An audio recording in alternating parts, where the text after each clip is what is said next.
During the wedding, my son's bride said, "Get out of here and don't come back. You're not welcome here." I smiled and said, "Okay, but I'll take some others with me." When she realized who had left with me, she screamed. Before I continue this story and tell you how my son's ambitious bride made the fatal mistake of underestimating the help, please let me know where you are listening from in the comments below. And hit that like and subscribe button if you believe that a person's true worth is measured by their character, not by their job title. My name is Julius Bishop. I am 72 years old, and for 50 of those years my life has been defined by the clean, sharp, and beautiful logic of a brass trumpet, music. It has been my language, my trade, and my sanctuary. I am a retired professor of music from the Ellington Conservatory, a man who finds more comfort in the complex harmonies of Thelonious Monk than in the polite, empty chatter of the world my son inhabits.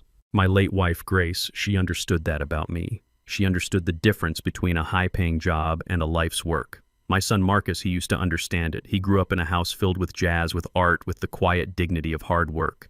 He grew up to be a good man, a good lawyer. But he married a woman who does not understand these things. He married Madison. Madison is an event planner. It is the perfect job for her. Her entire life is a series of perfectly staged, beautifully lit, and utterly hollow events.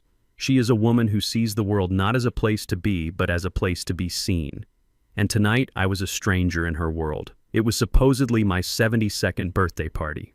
Madison had insisted on throwing it for me at the grand modern house she shared with Marcus. My son had picked me up from my small, quiet apartment earlier that evening. "Madison has gone all out, Dad," he had said, his voice a mixture of pride and apology. "She really wants this to be special for you." I had just nodded. I knew my daughter-in-law. Nothing she did was ever just special. It was strategic. The house was cold, all glass and white marble, a place that felt more like a corporate art gallery than a home. Even my old, beautifully worn piano, the one thing of mine they had in the house, looked out of place in the corner like a piece of antique furniture that had been misplaced. The air was filled with the scent of expensive, exotic flowers that had no smell and the quiet, pulsing beat of electronic music I did not recognize. The house was filled with people I did not know. Tall, beautiful, and very wealthy people, their voices a low, confident murmur. They held delicate glasses of champagne, their eyes constantly scanning the room, networking, assessing, connecting. I stood in the corner near the cold, abstract painting and I held a glass of water. I was a quiet, invisible old black man in a simple, well-pressed suit, a relic from a different, less impressive world. My son Marcus, a good man, a good lawyer, looked uncomfortable, trapped in a tuxedo that was a little too tight. His eyes kept darting towards me, a quick, nervous flicker, a mixture of love and, to my deep, quiet shame, embarrassment. He would come over, ask if I was okay, and then at the slightest gesture from his wife, he would scurry back to her side. He was a man caught between two worlds, and he had, it seemed, already chosen his. And then there was Madison. She was the conductor of this orchestra, a whirlwind of blonde ambition in a tight silver dress. She moved through the crowd with a bright, tinkling, and utterly false laugh, her hand always on someone's arm, her eyes always calculating. This was not my birthday party. This was her show. I was the guest of honor, which meant I was the prop, the sentimental excuse she had used to gather all these powerful, important people in her home. She was not celebrating my life. She was leveraging it. I watched her as she orbited one man in particular. He was older, in his 60s, with a shock of white hair and a suit that cost more than my first car. He looked bored, his expression a mask of polite, neutral disinterest. This, I knew, was the real guest of honor. This was Harrison Davenport, the senior managing partner of my son's law firm, the man who held Marcus's entire future in the palm of his hand. I watched as Madison practically vibrated with the effort of trying to charm him. She laughed her bright, tinkling laugh at something he said, but his own smile didn't reach his eyes. He was a man I sensed who, like me, was more comfortable with substance than with style. And this party was all style. It was a performance that was failing. I was just a quiet ghost at my own feast, watching and waiting. I waited for the moment she would inevitably and publicly remind me of my place in her grand and very fragile design. The confirmation from Ben Peterson Jr. was a tectonic shift in the landscape of my life. It was a single, load-bearing beam placed in the center of my demolished world. For the first time in 6 months, I was not just a man surviving. I was a man with a foundation. But a foundation is not a house. I was a 1% partner. A man with a loaded gun, as Ben had so vividly put it. But a gun is a useless thing if you don't have a target. I spent the next few days in a state of quiet, suspended animation, a strange new territory between despair and hope. I was a general with a single secret soldier waiting for a war to reveal itself. I did not know what the next step was. What could I do? I could not force them to let me back into their lives. I could not with 1% overrule any decision they made.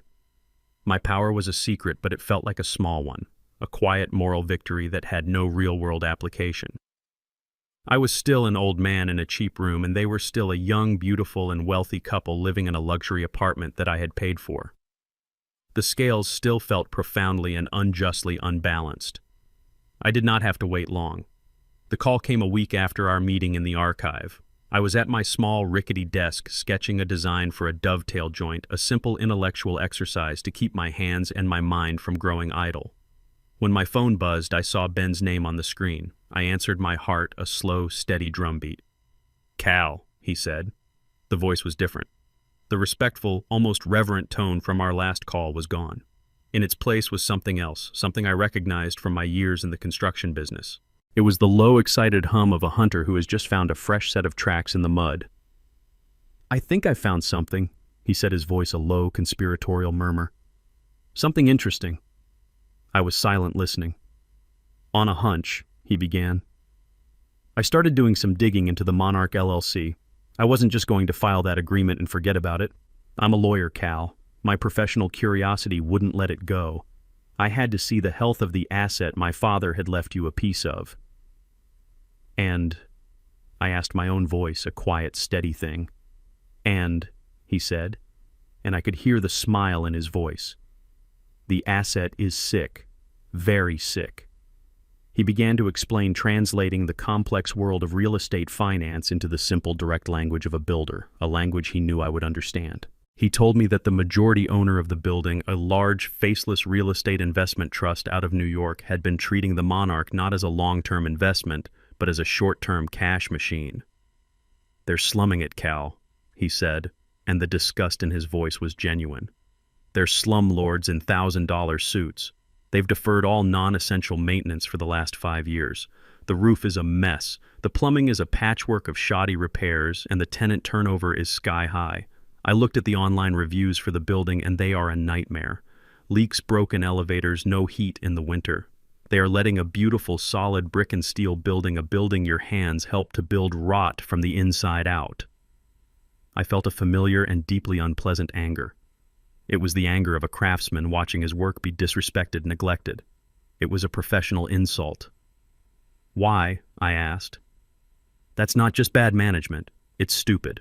It doesn't make financial sense." "It does," Ben replied, his voice sharp, "if you're trying to make the balance sheet look good for a quick sale." The pieces of the puzzle began to click into place, a beautiful, terrible, and logical construction. "They're milking it for every last drop of cash before they dump it," he continued. "They're letting the building fall apart so they can justify a low sale price. They'll take a loss on the books, use it as a massive tax write-off, and dump the problem on some unsuspecting sucker before the whole thing literally collapses." He paused, letting the full weight of the opportunity settle. The target had just appeared on the horizon. A beautiful, wounded building, a building that was a part of my own history, was being sold at a discount by a group of neglectful fools. It was a perfect, beautiful, and deeply ironic opportunity. The gun his father had left me was now aimed at a target I had helped to build. "And here's the beautiful part, Cal," Ben said, his voice now a low, dangerous whisper. "My sources tell me they're looking to sell, right now, quietly, off-market. They don't want to list it publicly because they don't want other developers kicking the tires and seeing just how badly they've run the place into the ground. They're looking for a quick, quiet exit. They're looking for a fool." And in that moment, the final piece of the puzzle, the piece that turned this from a good business opportunity into a work of divine poetic justice, slammed into place in my mind. The Monarch. The building my daughter lived in. The building they had just kicked me out of. It was the same building. The building I had saved. The one my hands had helped to raise from a concrete skeleton. The one that had been the cause of the very debt of honor that had led to my 1% share. It was a perfect, terrible, and absolutely beautiful circle. They thought they had evicted a useless old man. But they were squatters. Squatters in a building that was in a small but profound way mine. Ben, I said, and my voice was a quiet, steady thing, the voice of a man who has just seen the full, magnificent, and terrifying blueprint of his own destiny.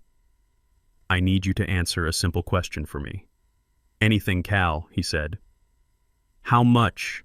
I asked, my voice as calm and as clear as a builder's level. Does it cost to buy a building? The hunt had just begun. The moment came as I knew it would just after 9 o'clock. The party was at its peak, the polite murmuring at a steady, confident hum. Madison, ever the perfect hostess, moved to the center of the room and clinked a champagne flute with a small silver spoon. The sound was sharp, and the room dutifully fell silent. All eyes turned to her. She was in her element. The spotlight was on her. If I could have everyone's attention for just a moment, she said, her voice a bright, theatrical, and perfectly projected sound. She beamed at the crowd, her smile a carefully calibrated instrument of charm. Thank you all so much for coming tonight to celebrate a very, very special man. She turned and gestured to me in my dark corner. The spotlight and all the eyes of that wealthy, unfamiliar crowd swung to me. I felt like a museum piece suddenly illuminated. My wonderful father-in-law, Julius. It's his 72nd birthday. A polite, scattered applause filled the room. I gave a small, awkward nod, my face a mask of polite gratitude that I did not feel. When I married Marcus, she continued, her voice now a low, intimate, and utterly false murmur, I didn't just get a wonderful husband. I got a wonderful new father, a man of such simple, quiet dignity. Simple. The word was a small, sharp, and perfectly aimed dart. She was framing me for this audience of powerful, complex people as a simpleton. A lovable, harmless, and deeply uncomplicated relic. We are so lucky to have him living with us, she went on, and I could see her eyes flicker for just a half-second toward Harrison Davenport, who was watching her with a polite, neutral, and deeply unreadable expression. She was not just giving a speech.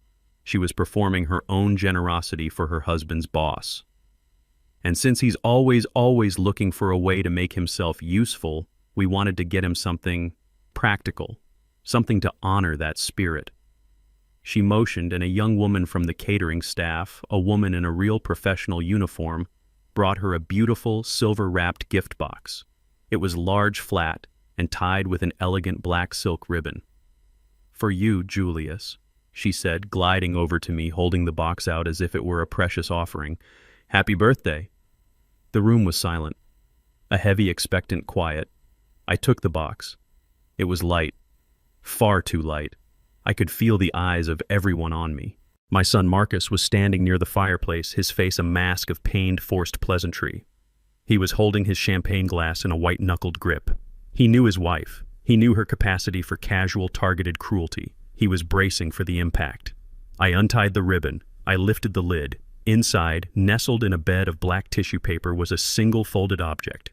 It was a black waist-length apron made of a heavy professional-grade cotton, a servant's apron. And embroidered on the chest in a simple, elegant, and perfectly stitched white script were 2 words.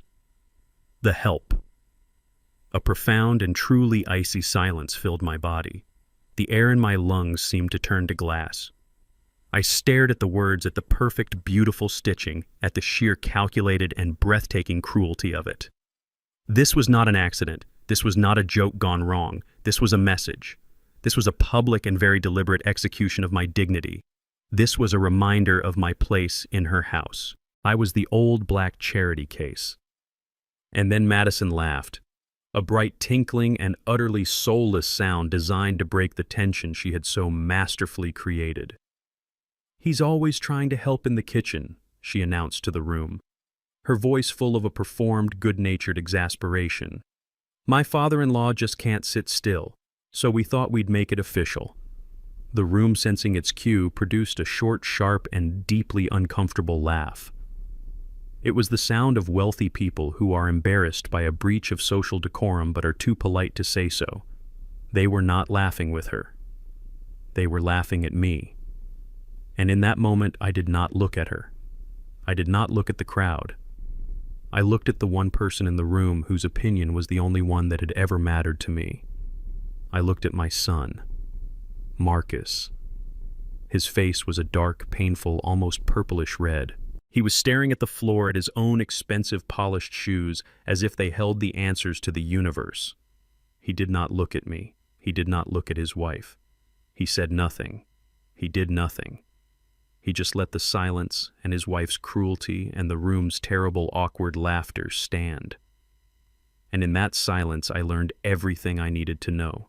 The son I had raised, the boy I had taught to be a good and honorable man, was gone.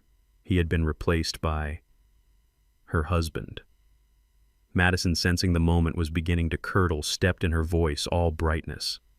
"He can help serve the rest of the drinks. You don't mind, do you, Julius? It's just for fun." I looked up from the apron from my son's shoes, and I looked at her. And I smiled. It was a slow, quiet, and deeply tired smile. A smile that had 50 years of music, of struggle, of pain, and of pride behind it. A smile she could not in a million years ever hope to understand. I took the apron from the box. I unfolded it. I noted the quality of the stitching. It was well made, and with the slow, deliberate movements of a man who has all the time in the world, I tied the strings neatly behind my back. "Of course not, my dear," I said, my voice as calm and as gentle as a solo from a muted trumpet. "I'm happy to help." I turned to the catering staff who were standing by the bar, their faces a mask of professional neutrality, but their eyes were full of a profound and deeply human pity. "Where do I start?" I asked. The trap was set, but they had mistaken who was the trapper and who was the prey. I did not stand there in shock. I did not protest. The father in me, the man who had been so deeply wounded by my son's silent betrayal, retreated. He was a casualty of this war. In his place, a different part of me took over. The performer, the old musician. The man who has played in 1,000 smoky hostile clubs, who knows how to read a room, how to hold a note, how to command a stage, even when that stage is not his own. I was no longer the guest of honor. I was, as the apron so clearly stated, the help. Very well. If I was to be a servant, I would be the most observant servant in the room. "Where do I start?" I had asked the young, horrified catering captain. She just stared at me, her mouth open. So I made the decision for her. I walked to the bar, picked up a polished silver tray, and I began to move through the room. My movements were slow, deliberate, invisible. The moment I had tied that apron around my waist, I had become a ghost. The wealthy, powerful guests no longer saw me. I was a 72-year-old black man in a servant's apron. I was part of the furniture. Their eyes slid right past me. They continued their loud, important conversations about stock prices and summer homes in the Hamptons as if I did not exist. It was the most profound and most useful form of invisibility in the world. And in my new role, with my new superpower of invisibility, I began to observe. I was no longer a participant in this party. I was an anthropologist studying the strange tribal rituals of the rich and the heartless. And as I moved through the room collecting empty champagne flutes, my gaze kept returning to the one man my daughter-in-law Madison was orbiting like a desperate, glittering planet. This was her true guest of honor. This was Harrison Davenport. He was an older man in his late 60s with a shock of thick white hair and a face that looked like it had been carved from old expensive granite. He wore a tuxedo that was a masterpiece of quiet, understated tailoring, and he held his glass of I-noted mineral water with an air of profound and deeply bored patience. He was the target, the senior managing partner of my son's law firm, the man who held Marcus's promotion, and therefore Madison's entire fragile and over-leveraged lifestyle in the palm of his hand. And she was failing to impress him. I watched her as I collected glasses. She was a whirlwind of false bright energy, her laugh a little too loud, her smile a little too wide. She was trying to charm him, to dazzle him with the sheer expensive perfection of her party, her home, her life. "Mr. Davenport," she was saying, her voice a tinkling, desperate sound.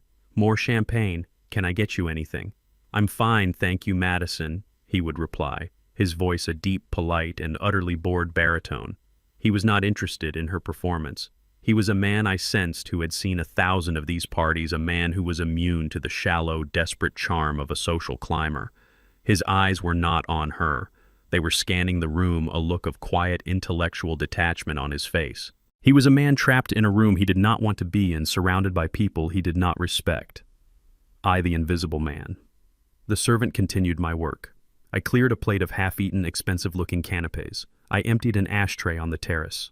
And all the while, I watched him. He was the center of Madison's universe, the man she was willing to humiliate her own father-in-law to impress. He was the enemy. But as I watched him, as I saw the way his eyes glazed over when Madison laughed too loudly, as I saw him look at his own very expensive Patek Philippe, watch, a quiet, new, and very interesting thought began to form in my mind. He was not the enemy. He was a prisoner just like me. He was another soul trapped in the cold, white, and artless gallery of my daughter-in-law's ambition. He was in a way I could not yet articulate a potential ally. And he was, I noted, just like me, the only other person in the room who was not drinking. The humiliation was a physical thing. It was a sudden, icy plunge, a submersion into a cold, dark reality. The two words, "the help," embroidered on the black apron, were not a joke. They were a judgment, a verdict, a clear, concise, and brutally efficient redefinition of my place in their world. I was not a father. I was a burden, and now I was staff. The polite, uncomfortable laughter of the room was a wave of static, a distant sound that seemed to reach me from across a great echoing chasm. I could feel their eyes on me, a mixture of pity, embarrassment, and a kind of relieved cruelty. I had just become the evening's entertainment. And my son, Marcus, he had not moved. He stood by the fireplace, a statue of inaction, his face a pained crimson mask. He was a good man, I knew this. He was my son. But in that moment, his goodness was a hollow, useless thing. It had been completely overpowered by his wife's ambition and his own profound and deeply familiar fear of confrontation. His silence was his consent. His averted gaze was his signature on the order of my demotion. He had chosen her and the bright, brittle, and hollow world she was so desperate to build, a world in which I, with my old-fashioned ideas of dignity and my unglamorous past, had no place. "Of course not, my dear," I had said, my voice a calm, gentle thing I did not recognize. "I'm happy to help." I tied the strings of the apron neatly behind my back, a simple final act of capitulation. But it was not a surrender. It was a recalibration. I was no longer a guest. I was an operative. I was a spy. I turned to the real professional catering staff, the young men and women who were being paid to be there. I saw the look in their eyes, a profound and deeply human pity. They knew in an instant what this was. They were working-class people. They understood the language of humiliation. "Where do I start?" I asked, my voice a quiet murmur. The young catering captain, his face a mask of professional neutrality, just nodded towards a tray of empty champagne glasses. "If you could just clear the empties, sir." He said, his voice respectful, and his use of the word sir was a small, kind, and deeply appreciated act of rebellion against my new title. So I picked up the silver tray. It felt surprisingly light in my hands, and I began to work. I moved through the room, a ghost in a servant's apron. The moment I had tied it on, I had become invisible. The wealthy, powerful guests who had just been laughing at me now looked through me. I was no longer a person. I was a function, a pair of old black hands collecting their discarded glasses. And as I moved silent and invisible, I listened, and I watched, and I learned. I saw the intricate, invisible lines of power in the room, who was talking to whom, who was avoiding whom, and who above all was the true target of my daughter-in-law's ambition. It was Harrison Davenport. He was the sun, and she was a desperate, glittering planet orbiting him, radiating a light that was not her own. She was laughing too loudly at his jokes. She was touching his arm, a gesture of practiced, false intimacy. And he, I noted, was enduring it all with the polite and deeply bored patience of a king. I was on my second pass of the room, my tray now heavy with empty glasses, when I passed a small group of women Madison was talking to. She did not lower her voice. She did not care if the help overheard. "It's just so difficult, you know," she was saying, her voice a low, conspiratorial murmur, a performance of martyrdom. "Marcus is a saint. He insists we keep his father here. But it's a burden. He's just there, all the time." The women murmured their sympathy. "He's our little charity case," Madison continued, and she laughed, that bright, tinkling, and utterly soulless sound. "We're doing our part, you know, taking him in. It's the least we can do for the poor old thing." The poor old thing. The charity case. The words were a quiet, final twist of the knife. I did not react. I did not spill a single drop from the glasses on my tray. I simply continued my slow, steady orbit of the room. My humiliation was now complete. It was not just a private family matter. It was a public narrative, a story she was actively telling to the very people she was trying to impress. A story of her boundless generosity and my pathetic dependence. I moved through the cold marble gallery of her home, a ghost in an apron, and I felt not rage, but a profound and very clear sense of focus. She had made a critical and very common mistake. She had mistaken my silence for weakness. She had mistaken my age for irrelevance. She had no idea that the help she was so proud of caging was in fact the only person in the room who truly understood the price of her ambition, and who was in that very moment quietly and methodically beginning to calculate the cost. I continued my silent work, a ghost in the machine of Madison's ambition. My silver tray was heavy with the half-empty, abandoned glasses of her important guests. I moved through the room with a practiced, quiet efficiency, my feet making no sound on the expensive marble floors. My invisibility was my shield. It was also my vantage point. As I collected the debris of their celebration, I continued to watch the man who was the center of their universe, Harrison Davenport. He looked profoundly and deeply bored. He was a man trapped in a performance that was not his own, a lion in a cage of polite, meaningless chatter. He had a look in his eyes that I recognized the look of a man who would rather be anywhere else in the world. He was trapped in a conversation with a young, aggressive-looking man in a suit, someone I assumed was another lawyer from my son's firm. The young man was talking loudly, gesticulating, trying to impress. Davenport, on the other hand, was a mask of polite, granite-like patience. His eyes, however, were moving. They were scanning the room, searching not for another person to network with, but for an escape. His gaze drifted past the bar over the crowd, and finally it landed in the quiet, shadowed corner of the room. It landed on my piano.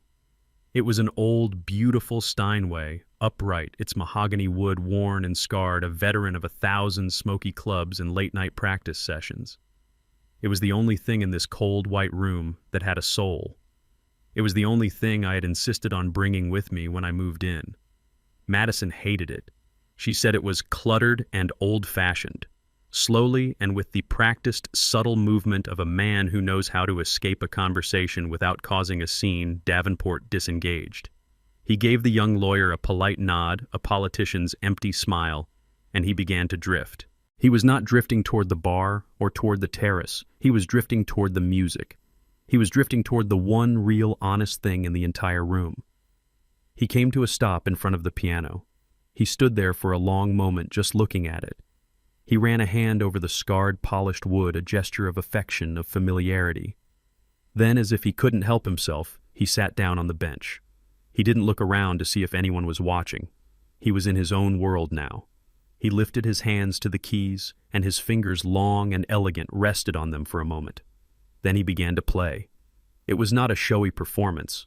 It was a quiet, almost private act of communion. He played a single complex chord, a beautiful, dissonant, and utterly unmistakable sound, a Thelonious Monk chord. He was not a beginner. He moved from that chord into a short, difficult, and beautiful phrase, a piece of harmonic genius from Round Midnight. His left hand was solid. His right hand was inventive, but he was struggling with a specific transition, a notoriously difficult fingering. I had been on my way to the kitchen, my tray heavy with glasses, my mind a million miles away. But the music, that sound, it stopped me in my tracks. It was a language I understood. It was the language of my soul. I stood there a few feet away in my servant's apron, and I watched him. I watched him try the phrase again, his brow furrowed in concentration. He fumbled, the fingering grimaced, and then tried it a third time. He was close, but not quite there. And then, without thinking, without considering my place, my role, in this ridiculous, cruel play, I spoke. The musician in me, the professor, the man who has spent a lifetime dedicated to the pursuit of this beautiful, difficult craft, simply could not stay silent. That's a difficult transition. I said, my voice quiet but clear in the relative hush of the corner. Monk had a strange, beautiful, and almost impossible way of voicing his chords. Harrison Davenport froze. His hands, which had been so full of life on the keys, went still. He looked up, his head turning slowly, his eyes finding me. He was not angry at the interruption. He was surprised. He was shocked. He was looking at a 72-year-old black man in an apron that said, "The Help." a man who was holding a silver tray of empty glasses, and that man had just spoken to him not as a servant, but as a peer, as a fellow musician. "You have to keep that pinky finger flat," I continued, gesturing with my free hand. "You're curling it. You have to treat that last note not as a grace note, but as the foundation of the next chord. It's a pivot, not a step." The richest, most powerful man in the room, the target of my daughter-in-law's entire desperate social campaign, just stared at me, his mouth slightly open, a look of profound and deeply intrigued disbelief on his face. The performance was over. A real and far more interesting conversation was about to begin. My words, "You have to treat that last note not as a grace note, but as the foundation of the next chord," landed in the quiet corner with the weight of a stone dropped into a still pond. Harrison Davenport, the most powerful man in the room, the man my daughter-in-law was practically salivating to impress, froze. His hands, which had been so full of a tense, frustrated life on the keys, went completely still. He turned on the piano bench, a slow, deliberate movement, and looked up at me. He was not looking at me with the polite, dismissive gaze he had reserved for Madison. He was not looking at me with the angry, impatient glare of a wealthy man whose private moment has been interrupted by a servant. He was looking at me with a look of profound and deeply intrigued disbelief. His eyes, the sharp analytical eyes of a high-powered lawyer, scanned me, taking in the cheap black, humiliating apron embroidered with the words, "The Help," and the silver tray of half-empty champagne flutes I was still holding, and he was trying and failing to reconcile that image with the words I had just spoken. He was a man who had just seen a stray dog on the street perfectly recite a line of Shakespeare. "I'm sorry," he said, his voice a low, cautious rumble, all the boredom gone, replaced by a new, sharp and focused energy. "What did you just say?" I said. I repeated, my voice quiet, calm, the voice of a professor addressing a student. "You're curling your pinky." It's a common mistake with that particular monk voicing. He wrote his music for his own large, splayed hands. The rest of us, I said, a small, sad smile touching my lips, have to find a way to adapt. You have to pivot on that B flat, not just brush against it. It's the anchor for the entire phrase. Davenport just stared at me. The polite social mask was gone. This was the real man, a man of intellect, a man of passion. And his passion, I had just discovered, was the same as mine. "You know, Monk," he stated, it was not a question. It was a statement of profound, almost joyful shock. I smiled, a real smile this time, not the pained, polite mask I had been wearing all night. "I've had the pleasure," I said. I saw him play at the 5-spot back in '58. He had a way of hitting the keys as if they had personally insulted him. It was a beautiful, angry, and deeply logical sound. The name 5-spot was a password, a secret handshake. It was the name of a hallowed, long-gone New York jazz club, a place where legends had been born, a place a man like Harrison Davenport in his expensive modern world would only know from books and old, scratchy recordings. His eyes widened. You were there," he whispered, his voice full of a sudden, almost reverent awe. He was no longer a senior partner at a law firm. He was a fan, a true believer. He had just met a man who had walked in the Holy Land. "I was a young man then," I said, my gaze drifting past him back into my own long-forgotten past. "Just a kid with a trumpet trying to find my own voice." I had forgotten for a moment where I was. I had forgotten the apron. I had forgotten the tray in my hands, which was now uncomfortably heavy. I was just a musician talking to another musician. The most natural and most honest conversation in the world. "You play," he said again, a statement, not a question. "Trumpet," I confirmed. He looked at me, at my calloused fingers, at my 72-year-old face, at the apron, and the pieces were clicking into place, forming a picture that he found both impossible and at the same time undeniably true. He, a man whose entire life was about assessing the value of things, had just found a priceless artifact in the trash heap of my daughter-in-law's social climbing party. The room around us, the loud, empty chatter, the pulsing synthetic music, all of it had faded away. We were in our own world now, a world of dissonant chords, of complex rhythms, of a shared and deeply profound respect for the masters. "I'm sorry," he said, standing up from the piano bench, a new and deeply respectful energy in his movements.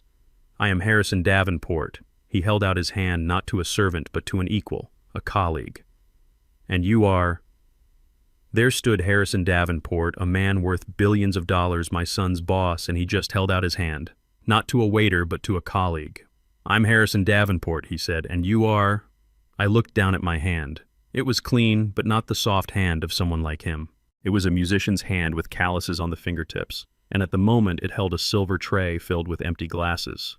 I felt ridiculous. I set the tray down on the piano, and in a gesture of a working man's instinct, I wiped my palm on my apron. The apron had the word servant embroidered on it. Only after my hands were dry did I take his. "Julius Bishop," I said. "My friends call me Jules."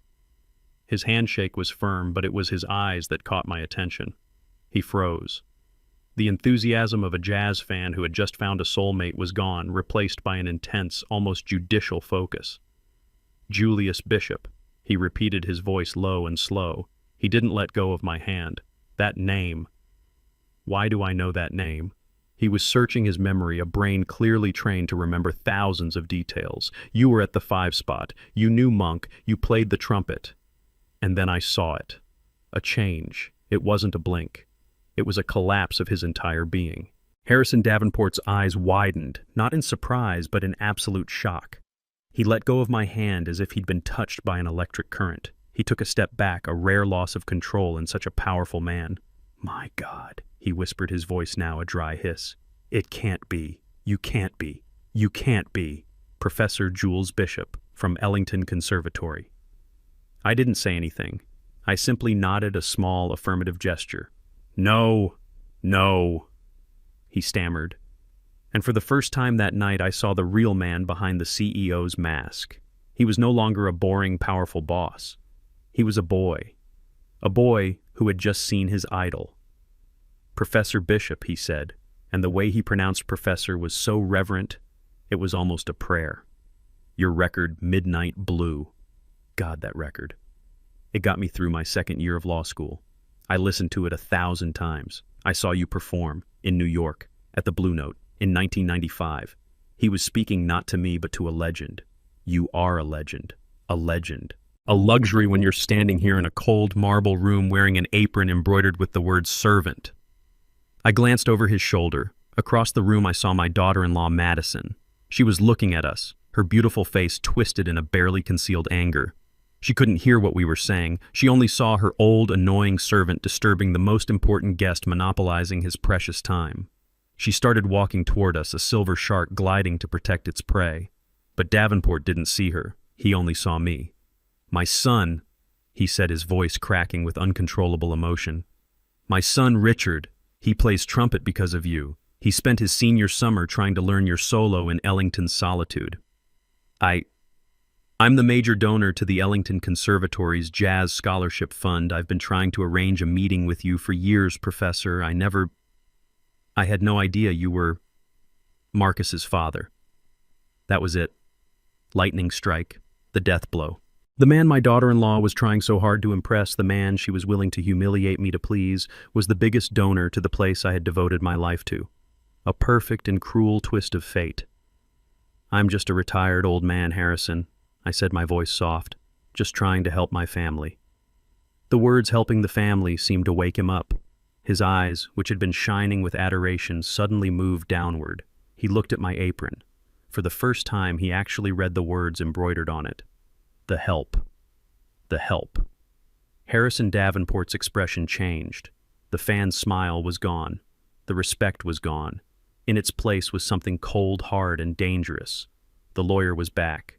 He stared at the apron, then up at me, then back at the apron again. His silence was more terrifying than Madison's screams. "Jules," he said, his voice now a cold whisper. "What the hell is going on here?" And just then Madison arrived, her face a bright fake smile. "Mr. Davenport," she cried, her voice like a bell. "I'm sorry my father-in-law bothered you. Real human conversation from ever taking root." My conversation with Harrison Davenport, however, had been a violation of that design. It had been real.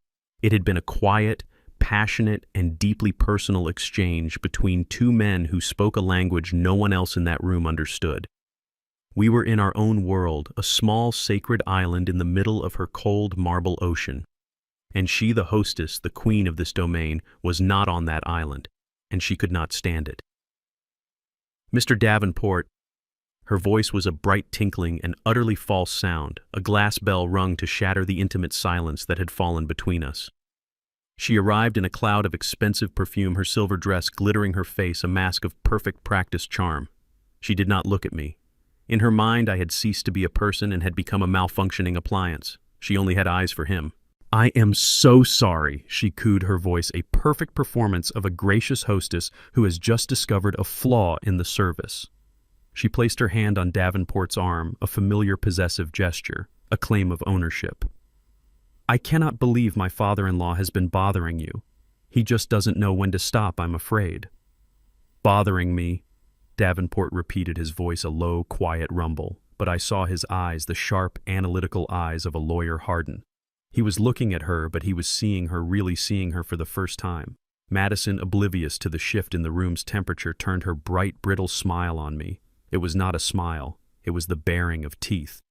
"Julius," she said, her voice dropping, the sweetness curdling into a low, sharp, and deeply annoyed hiss.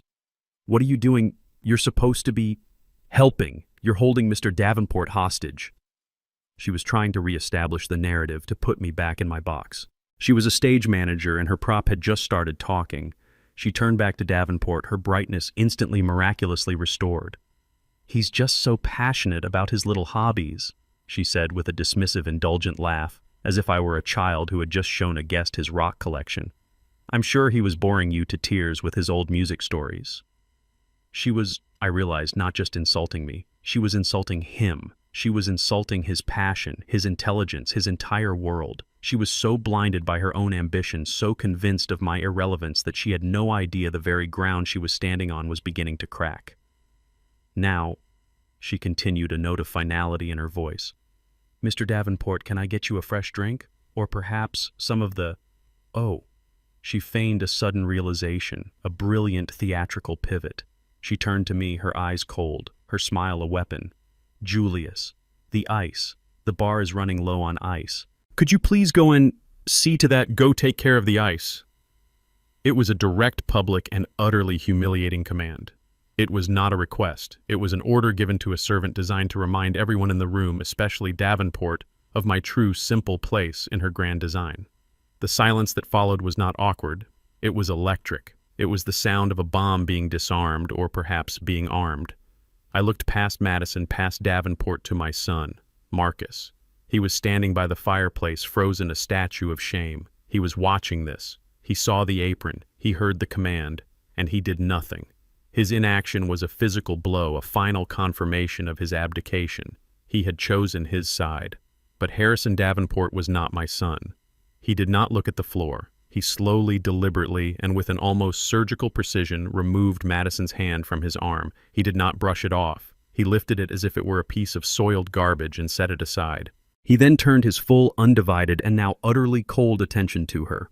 The temperature in our quiet corner of the room seemed to drop by 20 degrees. "Bothering me?" he asked, his voice a low, quiet, and incredibly dangerous rumble. "Bothering me? Madison." He looked at me, at the apron, then back at her. "Madam," he said, and the use of that cold, formal word was a gunshot in the polite murmuring room. "I am in the middle of the most important conversation I have had in the last 20 years. A conversation I have been trying to have for a decade. You are not just interrupting. You are committing an act of profound and almost unbelievable sacrilege." Harrison Davenport's words, "an act of profound and almost unbelievable sacrilege," landed in the room with the force of a physical blow. The quiet, synthetic pulse of the electronic music seemed to stop. The murmuring of the crowd seemed to die. All the air, all the sound, all the false, glittering energy of the party was sucked into the vacuum of that one terrible and beautifully precise accusation. Madison froze. The perfect, charming smile on her face did not fade. It shattered like a porcelain mask dropped on a marble floor. She stared at Davenport, her face a mask of pure, uncomprehending horror. She was an event planner, a woman whose entire life was built on the flawless execution of social graces, and the most important man in her world had just, in a quiet, clear, and utterly devastating voice, accused her of committing a mortal sin. What? She stammered, her voice a small, strangled thing she did not recognize. She was a master of words, of spin, of managing perceptions. But she had no script for this. She had no way to process the data. She was a performer whose audience had just in the middle of her greatest performance stood up and declared that the play was a fraud. Davenport did not look at her, not at first. His eyes, the cold, analytical eyes of a lawyer who has just seen the one critical piece of evidence that wins the case, moved from her face. Down to the silver tray of empty glasses I was still ridiculously holding. And then his gaze moved to the object that was the centerpiece of this entire grotesque theater, the apron, the black cotton servant's apron, and he read the words embroidered on it, his lips moving silently, a prosecutor reading the final damning line of a forced confession. The help. The silence in the room was now a living thing. It was a monster. It was the sound of a universe reordering itself. He looked up from the apron, and his eyes, now as cold and as hard as a piece of polished granite, met hers. The blood drained from Madison's face. She looked in that moment like a woman who had just seen a ghost, and in a way she had. The ghost of her own social and professional future dying right in front of her. "You," Davenport said, and his voice was not a roar. It was a whisper, a low-controlled and utterly lethal whisper that was more terrifying than any shout could ever have been. "You, the wife of Marcus Bishop, the daughter-in-law of this man." He gestured to me not as a prop but as a monument. "You have him, wearing that." He was not just asking a question, he was delivering a verdict. And then he did something that sealed her fate. He looked at my son. He looked at Marcus, who was still standing by the fireplace, a statue of his own profound and deeply pathetic inaction. "And you, Marcus," Davenport said, his voice now laced with a new and even more terrible emotion, disappointment. "You stood here. You watched this. You allowed this. My son, the brilliant lawyer, the man who could argue a corporate merger into submission, simply crumpled. He did not speak. He just looked at his boss, his face a mask of pure, unadulterated, and career-ending shame. He had been weighed. He had been measured. And in the one moment that had truly mattered, he had been found wanting. "This is not a party," Davenport said, his voice a low growl of pure righteous fury. He was no longer a guest. He was a judge. "This is a Roman circus, a public humiliation." He turned his full, undivided, and now completely incinerating attention back to my daughter-in-law. You put a man like Julius Bishop," he said the name as if it were a sacred thing, "a man whose music has given me more joy, more solace than anything in my entire empty and overpaid life. You put him in an apron, and you asked him to serve drinks." He said the words "serve drinks" as if they were the foulest, most obscene profanity he had ever uttered. Madison, the queen of her own perfect white marble world, was now a defendant in a trial she could not win. She had been so focused on impressing the king that she had, in her profound and deeply ignorant arrogance, spat upon his God. The silence in the room was a living thing. It was a cold, heavy, and deeply uncomfortable entity, and it was suffocating my daughter-in-law. Madison stood there, her face a mask of pale, waxy, and utterly frozen horror. The confident, glittering hostess, who had just moments before been the center of this universe, was gone. In her place was this diminished thing, a statue of her own catastrophic and very public failure. She had not just insulted her father-in-law. She had, in her profound and deeply ignorant arrogance, committed a mortal sin against the very man she was trying to impress. She had spat on his God. And his God, it turned out, was me. Harrison Davenport, a man who I now realized was a creature of immense and quiet passion, did not look at her again. He had delivered his verdict, and in his world, the world of absolute power and unshakable conviction, she had simply ceased to exist. He dismissed her as one would dismiss a fly, and he turned his full and now warmly respectful attention back to me. "Professor Bishop," he said, and his voice was no longer the cold, sharp instrument of a lawyer, but the warm, rich, and deeply reverent tone of a true fan. "I cannot in good conscience remain in a place where a man of your stature is treated with such profound disrespect." He looked down at the ridiculous, humiliating apron I was still wearing, the black cotton, a stark, ugly symbol of my daughter-in-law's cruelty. The words, "the help," seemed to pulse in the quiet, heavy air. Then he did something I will never forget. "Harrison Davenport, the senior managing partner of one of the most powerful law firms in Atlanta, A man whose suit was worth more than my car slowly, and with a deep, almost ceremonial deliberation, began to shrug off his own tuxedo jacket. It was a beautiful, bespoke garment of black Italian wool lined with a rich, dark silk.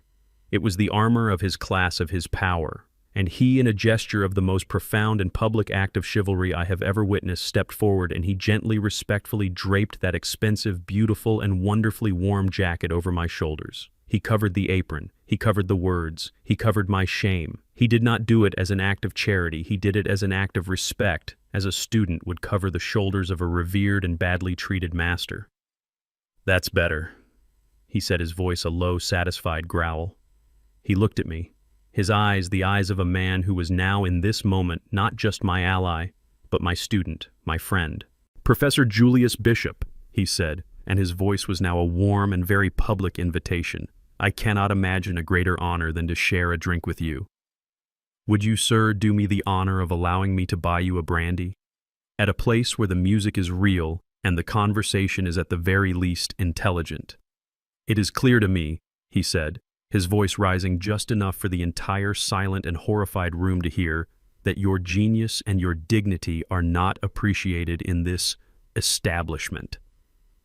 I looked at him, at this powerful man who had in a single beautiful and deeply human gesture given me back my own name.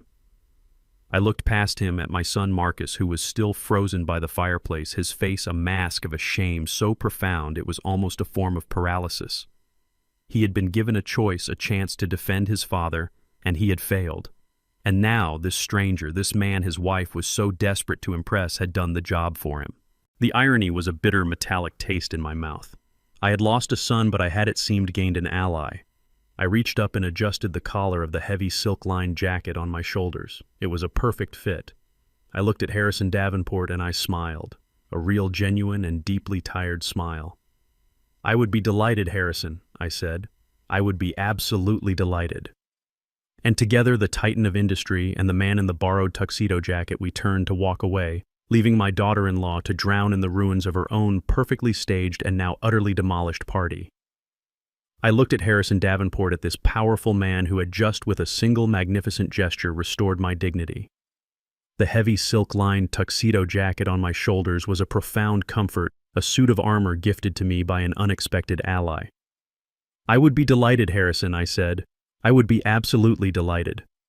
I turned away from the piano, my back now straight, my head held high. I was no longer the invisible servant. I was Professor Julius Bishop, and I was for all intents and purposes the guest of honor once more. Davenport, a man of decisive action, did not wait. He began to walk towards the foyer, a clear, powerful signal that the evening, in his estimation, was over. I moved to walk with him, a quiet older man, now flanked by the most powerful man in the room. The entire party, which had been a sea of murmuring conversations, was now a dead, silent ocean. Every eye was on us. They were watching a power shift, a profound and tectonic realignment of the social order, and they were holding their breath. We had almost reached the grand marble foyer when a new frantic energy cut across our path. It was Madison. She was no longer the calm, collected, and infinitely charming hostess. She was a woman in a state of pure, unadulterated panic. Her face was a mask of waxy pale horror, her eyes wide with the terror of a socialite who has just witnessed her own public execution. "Mr. Davenport," she cried, her voice a high-pitched, desperate, and utterly false sound. You're not leaving, are you? The party is just getting started?" Davenport did not even slow down. He was a shark and she was a minnow in his path. He simply looked straight ahead as if she did not exist. "Good night, Madison," he said, his voice a cold, final, and utterly dismissive thing. "Thank you for the education."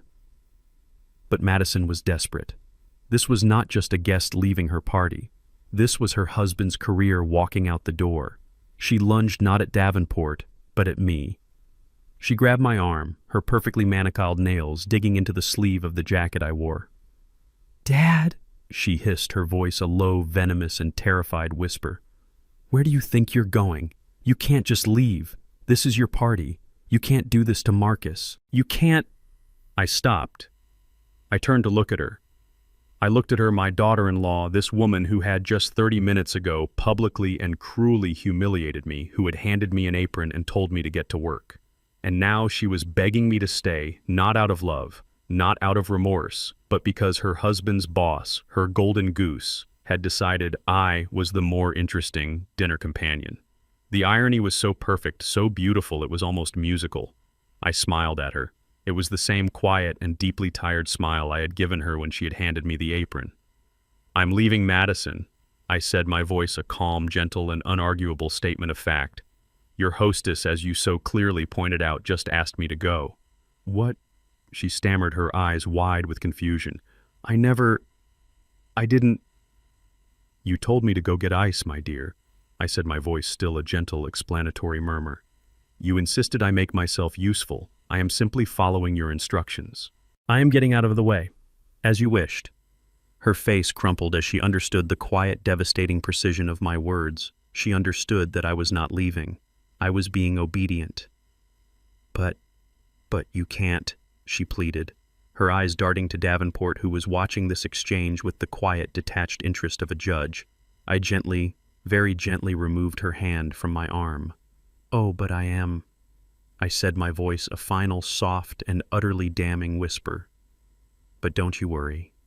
I won't be leaving alone." I smiled at her, a real smile this time, a smile of a musician who is about to hit the perfect final and devastatingly beautiful high note. "I'll be taking some others with me." And with that, I turned my back on her and walked away, leaving her to stare in pure, uncomprehending horror as the real and final act of the evening began. My words, "I'll be taking some others with me," were a quiet, simple statement of fact, but in that silent, superheated room, they were a declaration of war. Madison stared at me, her mind a frantic, desperate calculator trying to process this new impossible variable. What was I talking about? How could this old man, this servant, take anyone? Who would he take? The catering staff. She was so lost in her own narrow and deeply flawed definition of power that she could not see the new invisible lines of influence that had just been drawn in her own living room. She was about to find out. Harrison Davenport, who had been watching this final quiet exchange with the detached professional interest of a senior partner observing a cross-examination, now stepped forward. He was done being a spectator. It was time for him to reassert his authority and end this charade. He looked past Madison, his eyes scanning the room, which was now a collection of small, silent, and deeply uncomfortable clusters of guests. "Gentlemen," he called out, his voice, not a shout, but a clean, sharp, and authoritative command that cut through the silence. "Thompson, Riley, McDougal, are we ready?" The room, which was already silent, became a tomb. I saw three young men. 3 men I had seen Madison and Marcus fawning over earlier in the evening. 3 men in identical, expensive-looking suits immediately snapped to attention. They were the young guns from Marcus's firm, the future partners, the very men whose respect Madison had been trying to win by performing this elaborate and now disastrous social ritual. They had been trapped in a polite, awkward conversation near the bar, but at the sound of Davenport's voice, they turned as one. They saw their boss, the man who held their entire professional futures in his hand, standing at the door. He was not with his hosts. He was standing beside the old black man in the servant's apron, an old man who was now wearing Harrison Davenport's own tuxedo jacket. The 3 young lawyers were not fools. They were predators, just like their boss. And they had the keen animal instinct to know in an instant where the power in a room had just shifted. They saw Madison, her face a mask of pale, waxy, and desperate horror. They saw my son Marcus, a silent, crimson-faced statue of shame by the fireplace. And they saw their king, Harrison Davenport, standing by the exit, his hand resting respectfully on my shoulder, as if he were my bodyguard. They did not hesitate. "Yes, sir, Mr. Davenport," one of them, Thompson, called out, his voice a bright, clear, and utterly decisive sound.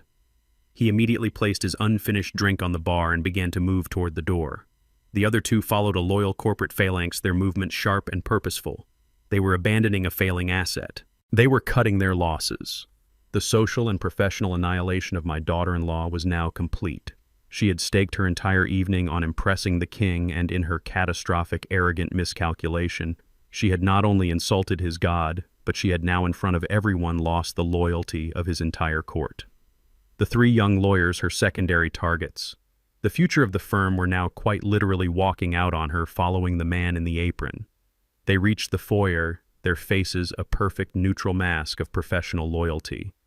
"Professor Bishop," Thompson said, giving me a respectful, almost deferential nod. "It is a genuine honor, sir." Davenport clapped me on the shoulder again, the gesture a warm and very public embrace. "Good," he said, his voice a low, satisfied growl. "Let's go." "I believe," he said, his voice rising just enough for the entire silent and horrified room to hear, "that Professor Bishop is going to tell us all about the night he saw Miles Davis debut So What at the Vanguard." He looked at Madison one last time, his eyes as cold and as empty as the marble floor. "A story," he said, "with some real substance." And with that, the five of us, the titan of industry, the three rising stars of the Atlanta legal world, and the old, useless music teacher in his borrowed jacket, turned and walked out the front door. We left it open, a final parting insult. And as we walked into the cool night air, we left behind a party that was now awake, a hostess who was now a ghost, and my son, a man who had just silently, and for no good reason at all, watched his entire future walk out the door. I didn't need to be in the room to see what happened next. I knew.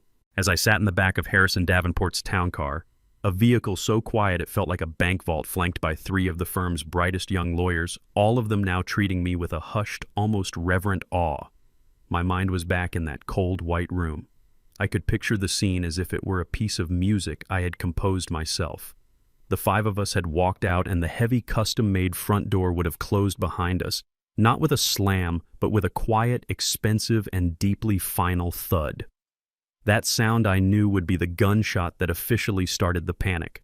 For a moment, there would be a profound and truly terrible silence.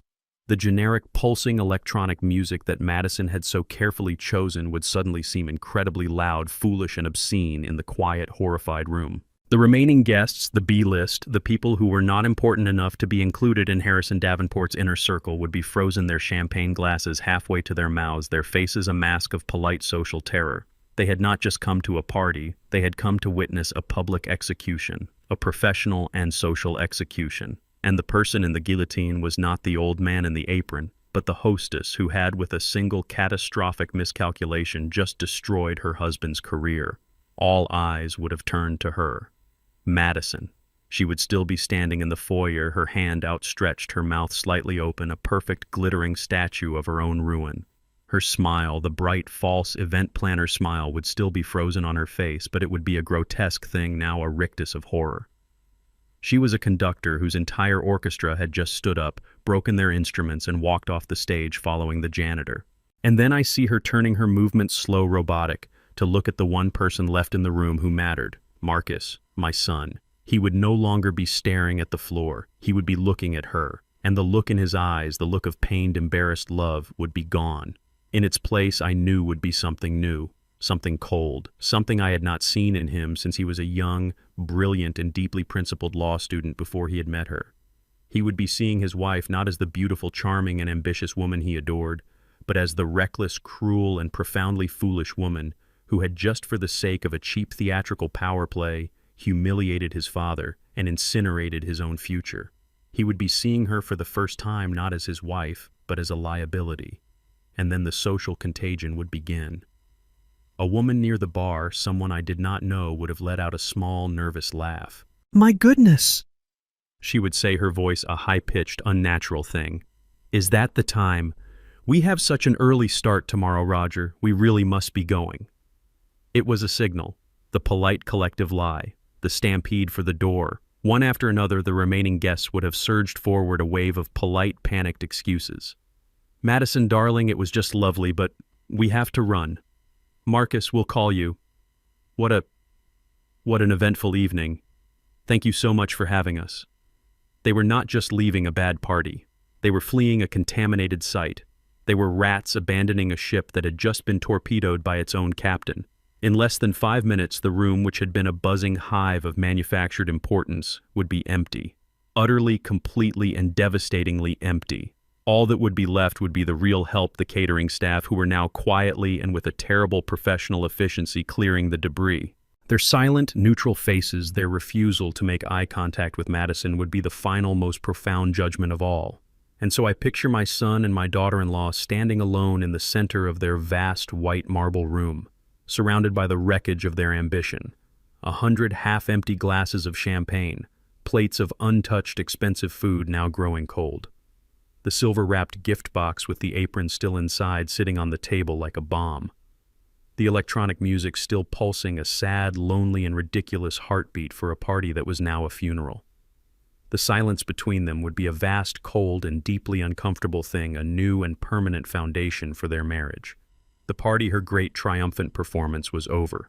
The social execution was complete. The heavy, custom-made front door closed with a soft, expensive, and devastatingly final thud.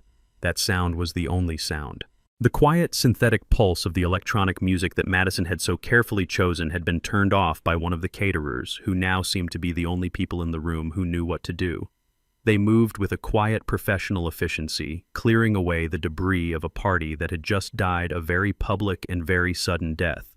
The air in the room, which had been a buzzing hive of manufactured importance, was now a dead, heavy, and deeply uncomfortable vacuum. The remaining guests, the B-list, the people who were not important enough to be included in Harrison Davenport's inner circle, were frozen. They stood in small, awkward clusters, their champagne glasses held halfway to their mouths, their faces a mask of polite social terror. They had not just come to a party, they had come to witness a public execution, a professional and social execution. And the person in the guillotine was not the old man in the apron, but the hostess who had, with a single catastrophic miscalculation, just destroyed her husband's career. All eyes would have turned to her. Madison. She was still standing in the foyer, her hand outstretched, her mouth slightly open, a perfect glittering statue of her own ruin. Her smile, the bright, false event planner smile, was still frozen on her face, but it was a grotesque thing now, a rictus of horror. She was a conductor whose entire orchestra had just stood up, broken their instruments, and walked off the stage following the janitor. And then, I see her turning her movements slow, robotic, to look at the one person left in the room who mattered. Marcus. My son. He was no longer staring at the floor. He had looked up, his face a mask of a shame so profound it was almost a form of paralysis. He was watching his wife, and the look in his eyes, the look of pained, embarrassed love, was gone. In its place was something new, something cold, something I had not seen in him since he was a young, brilliant, and deeply principled law student before he had met her. He was seeing his wife for the first time, not as the beautiful, charming, and ambitious woman he adored, but as the reckless, cruel, and profoundly foolish woman who had, just for the sake of a cheap theatrical power play, humiliated his father and incinerated his own future. He was seeing her for the first time not as his wife, but as a liability. And then the social contagion, the panic began. A woman near the bar, someone I did not know, a woman with too many diamonds and a small nervous dog in her purse, let out a high-pitched, unnatural laugh. "My goodness," she said, her voice a reedy, trembling thing. "Is that the time we have such an early start tomorrow, Roger? We really must be going." It was a signal. The polite collective lie. The stampede for the door. One after another, the remaining guests surged forward, a wave of polite, panicked excuses. "Madison, darling, it was just lovely," a man with a red face said, not quite meeting her eye. "But we have to run. Babysitter." "Marcus," another said, clapping him on the shoulder in a gesture that was meant to be supportive but looked like a blow. "We'll call you. What an eventful evening." They were not just leaving a bad party. They were fleeing a contaminated site. They were rats abandoning a ship that had just been torpedoed by its own captain. In less than 5 minutes, the room, which had been a buzzing hive of manufactured importance, was empty. Utterly, completely, and devastatingly empty. All that was left was the real help, the catering staff, who were now quietly and with a terrible professional efficiency clearing the debris. Their silent, neutral faces, their refusal to make eye contact with Madison was the final, most profound judgment of all. And so I picture my son and my daughter-in-law standing alone in the center of their vast white marble room, surrounded by the wreckage of their ambition. 100 half-empty glasses of champagne, plates of untouched expensive food now growing cold. The silver-wrapped gift box with the apron still inside sitting on the table like a bomb, its black silk ribbon like a funeral wreath. The electronic music, which no one had bothered to turn back on, had been replaced by a heavy, suffocating silence. The party, her great triumphant performance, was over. The social execution was complete. The silence between them was a vast, cold, and deeply uncomfortable thing, a new and permanent foundation for their marriage. For a long time there was only silence. The sound of the catering staff quietly packing their silver trays in the kitchen. The distant, indifferent hum of the city. Madison and Marcus stood in the center of their cold, white marble room, two statues in a gallery of their own failure. Madison was trembling, not with cold, but with a rage, so profound, so volcanic, that her body could not contain it. She was a woman who had spent her entire life controlling perceptions, managing outcomes, and building a flawless facade. And that facade had just been publicly and violently demolished. Not by a business rival, not by a market crash, but by an old, simple, useless man in a ridiculous apron. The humiliation was a physical, choking thing. Marcus stood by the fireplace, his arms hanging limp at his sides. He was still in his tuxedo, but he looked like a man who had just survived a car crash. His face was a pale, ashen mask of shame and a dawning, terrible clarity. He was looking at his wife, but he was seeing for the first time the true ugly and reckless core of her ambition. He was seeing the woman who had in her profound and deeply ignorant arrogance just sacrificed his career on the altar of her own social climbing. The silence stretched. And then it broke. Madison's head snapped toward him. Her eyes, which had been wide with shock, now narrowed into two cold reptilian slits. The beautiful, charming hostess was gone, burned away, leaving only this creature of pure, undiluted, and venomous rage. When she spoke, her voice was not the tinkling, bright sound he was used to. It was a low, vicious, and barely controlled hiss, a sound that was more terrifying than any scream. "Your father." Marcus did not respond. He just looked at her. "Your father." She finally shrieked the word, tearing out of her throat, a sound of pure, unadulterated fury. She snatched an empty champagne flute from a nearby table and hurled it at the white marble fireplace. It shattered with a sound like a gunshot, a spray of crystal shards. "He ruined it!" She screamed, her voice now a raw, ragged thing. "He ruined everything. My party, my connections, my entire year of planning gone, all of it." She was a whirlwind of rage pacing the room, her silver dress a blur, her hands clenched into claws. She was a woman who would not accept that this was her fault. The architect of her own disaster, she was now desperately searching for a saboteur, and she found one. "He did it on purpose," she hissed, spinning to face Marcus, her eyes wild. "Don't you see it? He planned this, the whole pathetic aw-shucks routine, the old humble music teacher. It was an act to humiliate me, to make me look like a fool in front of Harrison Davenport." She was rewriting the narrative in real time, her mind a frantic, desperate machine, turning her own cruelty into an act of self-defense. He knew Davenport was a jazz fan. He had to have. He saw me talking to him, and he waited. He waited for the perfect moment to walk over with his tray and his stupid servile apron and to steal him from me. "Madison, that's insane," Marcus whispered, his voice a dry, hoarse thing. "Insane!" She laughed, a high, hysterical sound. "Is it? He has always hated me, Marcus. He hates that you're successful. He hates that you're better than he ever was. He's a bitter, jealous old man, and he saw his one chance to ruin us, and he took it. She was a tornado, and he was standing in the eye of it. He destroyed your career, Marcus." She shrieked, her voice now breaking into a sob of pure, selfish rage. "Davenport, the promotion, it's gone. Don't you understand that old, senile, useless man just set your entire future on fire just to warm his own pathetic hands?" She stood there panting in the center of the ruined party, a queen in a kingdom of her own, making a kingdom of shattered glass and broken dreams. She looked at her husband, her face a mask of righteous fury, demanding that he join her in her rage, that he stand with her against the man who had, in Madison's shriek, "He destroyed your career, Marcus," was the final desperate grenade tossed into a room already decimated by her social war. She stood there panting, a beautiful, glittering, and utterly toxic creature, her face a mask of righteous fury. She was not just a woman in denial. She was a general who, having just led her army off a cliff, was now blaming the mountain for being in her way. She had presented her case, she was the victim, and my son was the co-victim.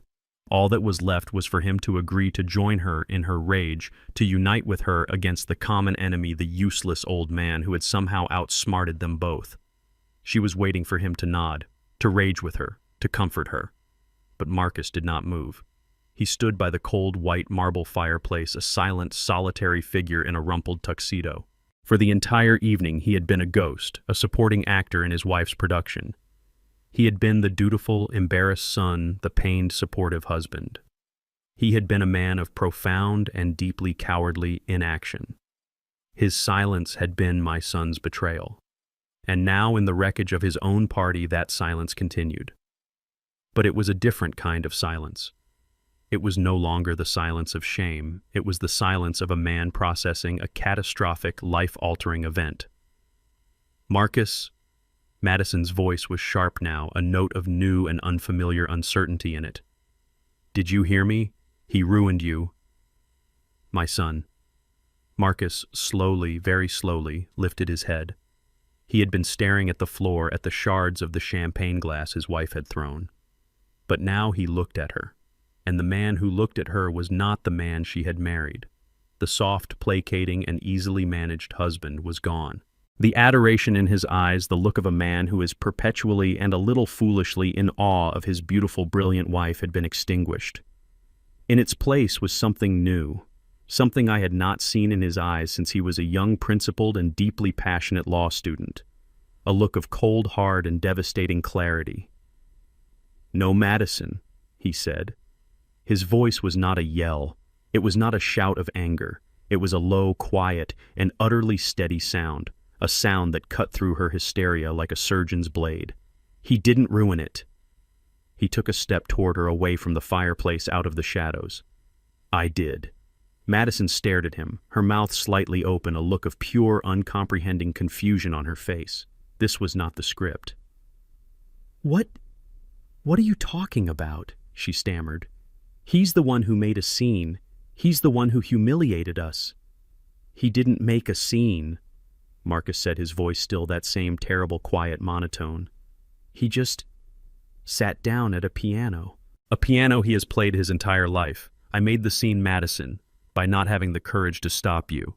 "Stop me!" she shrieked, her voice rising again, a new panicked, defensive tone. "Stop me from what? From throwing him a party, from giving him a gift." "A gift," he repeated, and he laughed, a short, bitter, and self-loathing sound.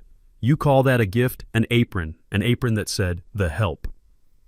He looked at her, and the clarity in his eyes was now a bright, burning, and righteous anger, an anger directed not at her, but at himself. "I stood right there," he continued, his voice a low, brutal confession. "I stood right there, and I watched my wife, the woman I love, publicly, and with a cruelty that I did not know she possessed, humiliate my 72-year-old father. I watched her hand him a servant's apron. I watched her and a room full of people I am supposed to respect laugh at him. I watched the greatest and most decent man I have ever known put on that apron and pick up a tray and say nothing. And I—" He said, his voice now breaking with the sheer crushing weight of his own profound and irreversible shame. "I did nothing. I said nothing. I just stood here and I stared at my shoes." He looked at her, and all the love, all the adoration was gone, replaced by a look of pure, cold, and devastating pity. "He didn't ruin me, Madison." He whispered the words, a final damning verdict on their entire life together. "I ruined myself. I ruined myself the moment I let you believe that a man like him was a person to be ashamed of. I ruined myself the moment I chose your ambition over his honor." He looked at the ruined party, at the half-eaten food, at the broken glass. "And I ruined myself," he said, "by letting you give him that apron." The silence was back, but this time it was the silence of a man who had finally, and far too late, told the truth. The apartment was a mausoleum, a tomb for their dead ambitions. The silence that followed the departure of the last panicked guest was a heavy, suffocating thing. I imagine my son Marcus and his wife Madison were left standing in the wreckage of their perfect staged life. The half-eaten expensive canapes, the abandoned glasses of champagne, the silver-wrapped gift box with its humiliating apron, all of it was evidence of the catastrophe. They were no longer a power couple on the rise.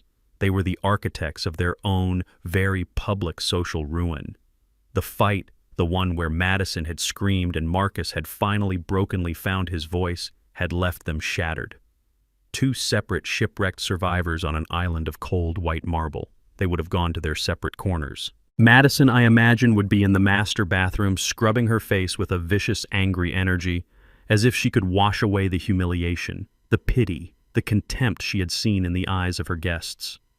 Marcus would be in his dark, silent study, a glass of my best scotch in his hand, staring at the blank, accusing screen of his computer. He would be replaying the entire horrifying evening frame by frame. He would be seeing his father's quiet, dignified smile as he tied on the apron. He would be seeing Harrison Davenport's face, the slow dawning comprehension, the look of profound and deeply personal disappointment. He would be hearing his own voice, his own silence, a silence that had in its inaction betrayed them both. He was a man who had failed a test he didn't even know he was taking. And now he was just waiting for the grade. The call came at 12:30 in the morning. The phone vibrating on the hard glass surface of his desk would have sounded like a bomb in the silent, oppressive darkness of the house. He would have looked at the screen, his heart a cold, heavy stone in his chest. The name on the screen would be the one he had been dreading, Harrison Davenport. It was not a call he could ignore. This was not a social call. This was a summons. He would have answered, his hand trembling, his voice a dry, hoarse, and deeply unprofessional croak. Sir, Marcus Davenport's voice would be not angry, not loud, but cold, a deep, quiet, and utterly final cold. The voice of a man who has made a decision, a man who is no longer a mentor but a judge. I am so sorry about tonight, sir. Marcus would have stammered, his mind racing, trying to find the words, the excuse, the lie that could fix this. Madison, It was a joke, sir, a terrible, misguided... Stop! Davenport would have cut him off the single word, a blade of pure cold steel. Just stop!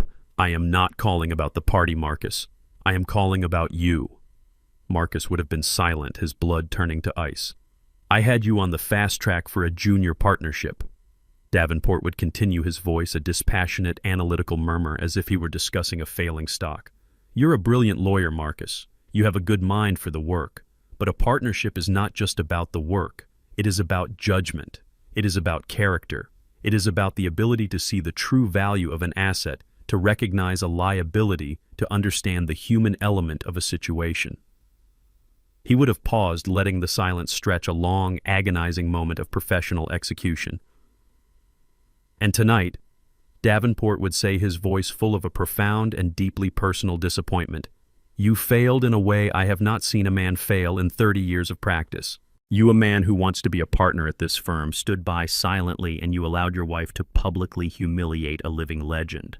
A man I and many of our firm's most important clients happen to revere. A man who is by some miracle your own father. Sir, Marcus would try to interrupt, but Davenport would cut him off again. I am not interested in your excuses, Marcus, he'd say. I am interested in the simple, undeniable fact.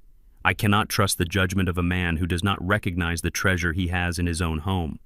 I cannot promote a man who, when faced with a simple test of character, of loyalty, of basic human decency, chooses to stare at his shoes. The promotion is off the table, Marcus. We will reevaluate your position at the firm in the morning. The line would go dead. Click. The sound of his future, his ambition, his entire carefully constructed life being hung up on. He would be left in the dark with nothing but the echo of his boss's final devastating verdict and the dawning, horrifying realization that his wife had not just humiliated his father. She had, in a single, stupid, and arrogant act, just destroyed them both. The call didn't just end. It was a termination.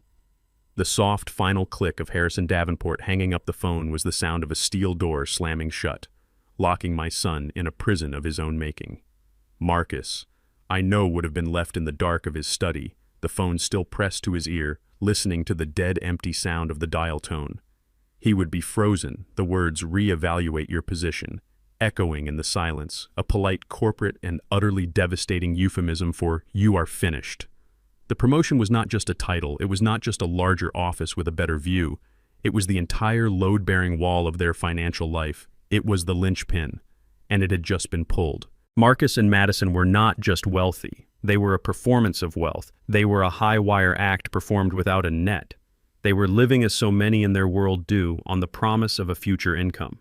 The new higher salary, the massive junior partner bonus, these were not extra money. They were already spent. They had been spent months ago, factored into a budget that was already strained to the breaking point. I can picture my son, the brilliant corporate lawyer, a man who built his career on risk assessment finally, and far too late assessing his own.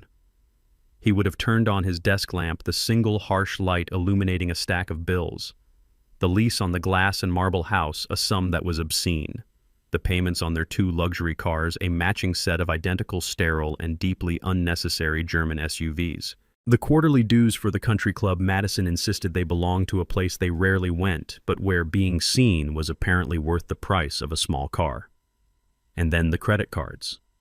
The American Express Platinum, the Black Card. A stack of them all carrying balances that would make a normal man faint, balances that were the result of Madison's event planning business. A business that was, I had always suspected, more of an expensive hobby, a way to justify her endless, extravagant spending on clothes, on dinners, on the very party that had just destroyed them. They were leveraged to the hilt, a beautiful modern building with a foundation made of shifting sand. And the tide had just with a single phone call gone out. He would have opened a spreadsheet. A lawyer like Marcus would have a spreadsheet for everything. And he would have done the math. He would have looked at his current, now unchanged salary. And he would have looked at their monthly burn rate, the amount of money that bled from their accounts just to keep this performance, this illusion of their perfect lives afloat. And for the first time, he would have seen the truth in the cold, hard, and undeniable language of numbers. The numbers did not add up. They were not just in trouble. They were underwater. They were in the most profound and terrifying way ruined. This was the true and most terrible consequence of my humiliation. The apron, the help, was not just a cruel social blunder. It was a multi-million-dollar mistake. It was the single arrogant and breathtakingly stupid act that had just bankrupted them. The irony was so perfect, so complete, that it was almost a work of art. Madison, in her desperate, shallow attempt to secure their financial future by impressing Harrison Davenport, had in her profound ignorance insulted the one thing in the world he truly valued. She had not just failed to impress him. She had revealed to him a flaw in her own and in her husband's character, a flaw so deep and so rotten that he could no longer in good conscience reward them with the power of a partnership.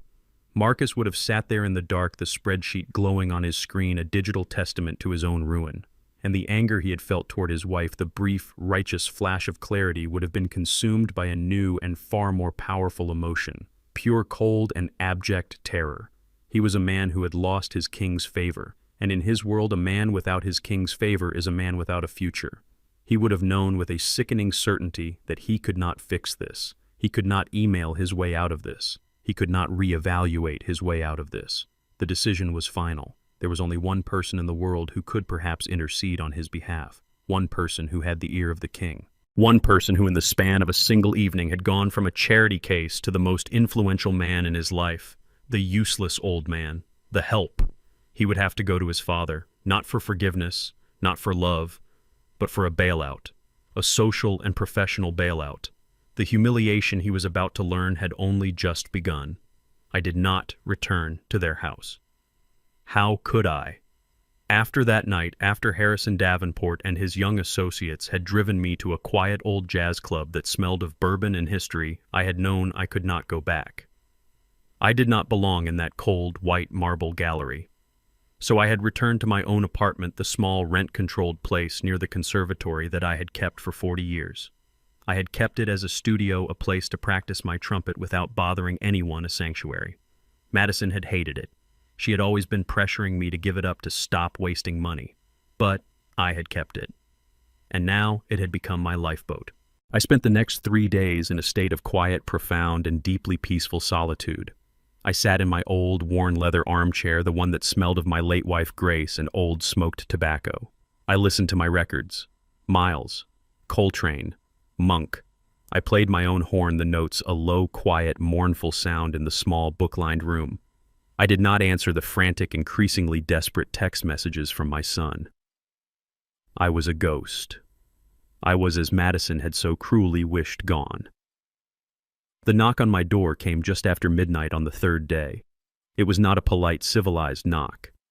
It was a frantic, desperate, a rhythmic pounding, the sound of a man who is drowning. A man who is beating his fists against the side of a ship that has already left the harbor. I knew who it was. I sat for a long moment, the quiet, beautiful notes of a Bill Evans trio hanging in the air. Then I put my trumpet down and I went to the door. I opened it, and my son Marcus almost fell into the room. He was not the sharp-tailored and confident corporate lawyer I had seen at the party. This was a different man, a man I had never seen before. His expensive bespoke suit was rumpled as if he had been sleeping in it for 3 days. His silk tie was gone, his collar open. His face was pale, unshaven, and his eyes were red-rimmed, wild, and utterly, completely broken. He smelled of sweat and expensive sour scotch. He stumbled into my small apartment, a room he had always been too busy to visit, and he looked around dazed as if he had just woken up in a foreign country. He looked at the shelves overflowing with books and records, at the old upright piano in the corner, at the framed pictures of me with Dizzy Gillespie, with Sarah Vaughan. He was seeing for the first time the geography of a life he had never bothered to know. "Dad," he whispered, and the word was a raw, broken, unfamiliar thing in his mouth. He did not look at me. He looked at the photos. He knew them. He murmured, his voice a dazed, uncomprehending whisper. "Davenport. He saw your pictures. He knew them." He turned to me, his eyes wide with a terrible new and deeply cynical understanding. "All this time, I thought—" He couldn't finish. He collapsed into the old worn armchair, the one that had been Grace's, and he put his face in his soft lawyer's hands. A sound came out of him that I had not heard since he was a small boy who had fallen from his bicycle and broken his arm. A deep, ragged, and utterly broken sob. "He called me Dad." He finally choked out, his voice muffled by his hands. "Davenport. He called me. That night, after you left." He looked up, his eyes swimming in a mixture of raw terror and a profound, agonizing shame. "It's over," he whispered. "The partnership, the promotion, my future. It's all gone." He said he can't trust the judgment of a man who doesn't recognize the treasure he has in his own home. The words "treasure in his own home" hung in the air between us. He had finally understood. "He was talking about you, Dad," he wept. "All this time I let her. I was ashamed. I was ashamed of your music, of your past. I thought it made me look small. I thought a man like Davenport only respected power, only respected money." He laughed, a short, bitter, ugly sound. "And the whole time, the whole damn time, you were the power. Your music, your life. That was the only thing he really, truly respected." He was on his knees then, on the old worn Persian rug, grabbing the front of my shirt. "You have to fix this, Dad." He pleaded, his voice a frantic, urgent thing. "You have to call him. You're his friend now. He worships you. You can explain, tell him it was a mistake. Tell him it was Madison. Blame her, I don't care. Tell him she's crazy, that I was trapped. Tell him it won't happen again. He'll listen to you. He respects you. Please, Dad, please. My life is over if you don't." He was weeping, the great, powerful corporate lawyer weeping on the floor of my small, humble apartment, begging for his life. But he was not here to apologize. He was not here to beg for my forgiveness. He was here to beg for my influence. He was not here to mend the bridge between a father and a son. He was here to get me to repair the bridge between him and his boss. He still didn't get it. He still saw me as a tool, a different kind of tool now. Not a shameful burden, but a useful, powerful connection, a key. He had simply traded one form of using me for another. And as I looked down at him, at my son, my broken, weeping, and utterly blind son, the last lingering embers of my hope for him turned to cold, hard, and final ash.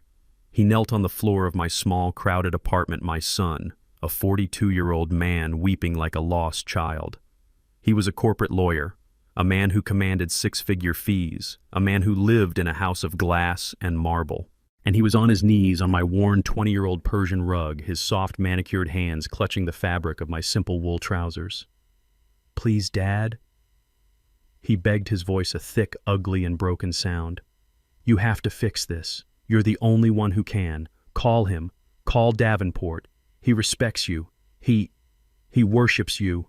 You can explain it to him. Tell him it was Madison. It was all her. She's crazy. She's obsessed with this stuff. I didn't know about the apron, I swear. I was just I was trapped. Tell him that. He'll listen to you. I looked down at the top of his head at his expensive, perfectly cut hair now damp with sweat and tears, and I felt nothing. The last lingering and profoundly foolish embers of my hope for him, the hope that this humiliation might have somehow sparked a change in him, had just been extinguished. I was a fool to have even hoped. He was not here to apologize. He was not here to atone for his silence, for his profound and deeply public betrayal of his own father. He was here to negotiate. He was here to cut a deal. He was offering me a trade. He would throw his wife under the bus in exchange for me saving his career. He still didn't get it. He still saw the world as a series of transactions of levers to be pulled. He had simply discovered that the old, useless tool he had once discarded me had suddenly become the only tool in the box that mattered, and he was here to use it. I placed my hand on his head, not in a gesture of comfort, but with the quiet, firm finality of a judge. "Get up, Marcus," I said, my voice not loud, but clear and cold and sharp. It cut through his weeping, and he froze. "Get up." Slowly, unsteadily, he pushed himself up from the floor, a puppet whose strings had just been cut. He stumbled back and collapsed into the old, worn leather armchair that had been his mother's favorite. He looked at me, his face a ruin, his eyes a mixture of terror and a new, dawning, confused hope. He thought my command meant I was about to help him. He thought the negotiation was about to begin. I shook my head, a slow, single, and final gesture of negation. "I am not going to call him Marcus," I said. The small, fragile hope in his eyes died, replaced by a raw, uncomprehending panic. What do you mean?" he stammered. "You have to. He'll fire me. I'll be ruined." "No," I said, and I walked to the window, looking out at the quiet, honest, and unpretentious street below. "You are already ruined, Marcus. You just don't understand the nature of your own ruin. You think this is about a job. You think this is about a promotion you lost." I turned to face him, this stranger who was my son. "This is not about your job. This is about your soul."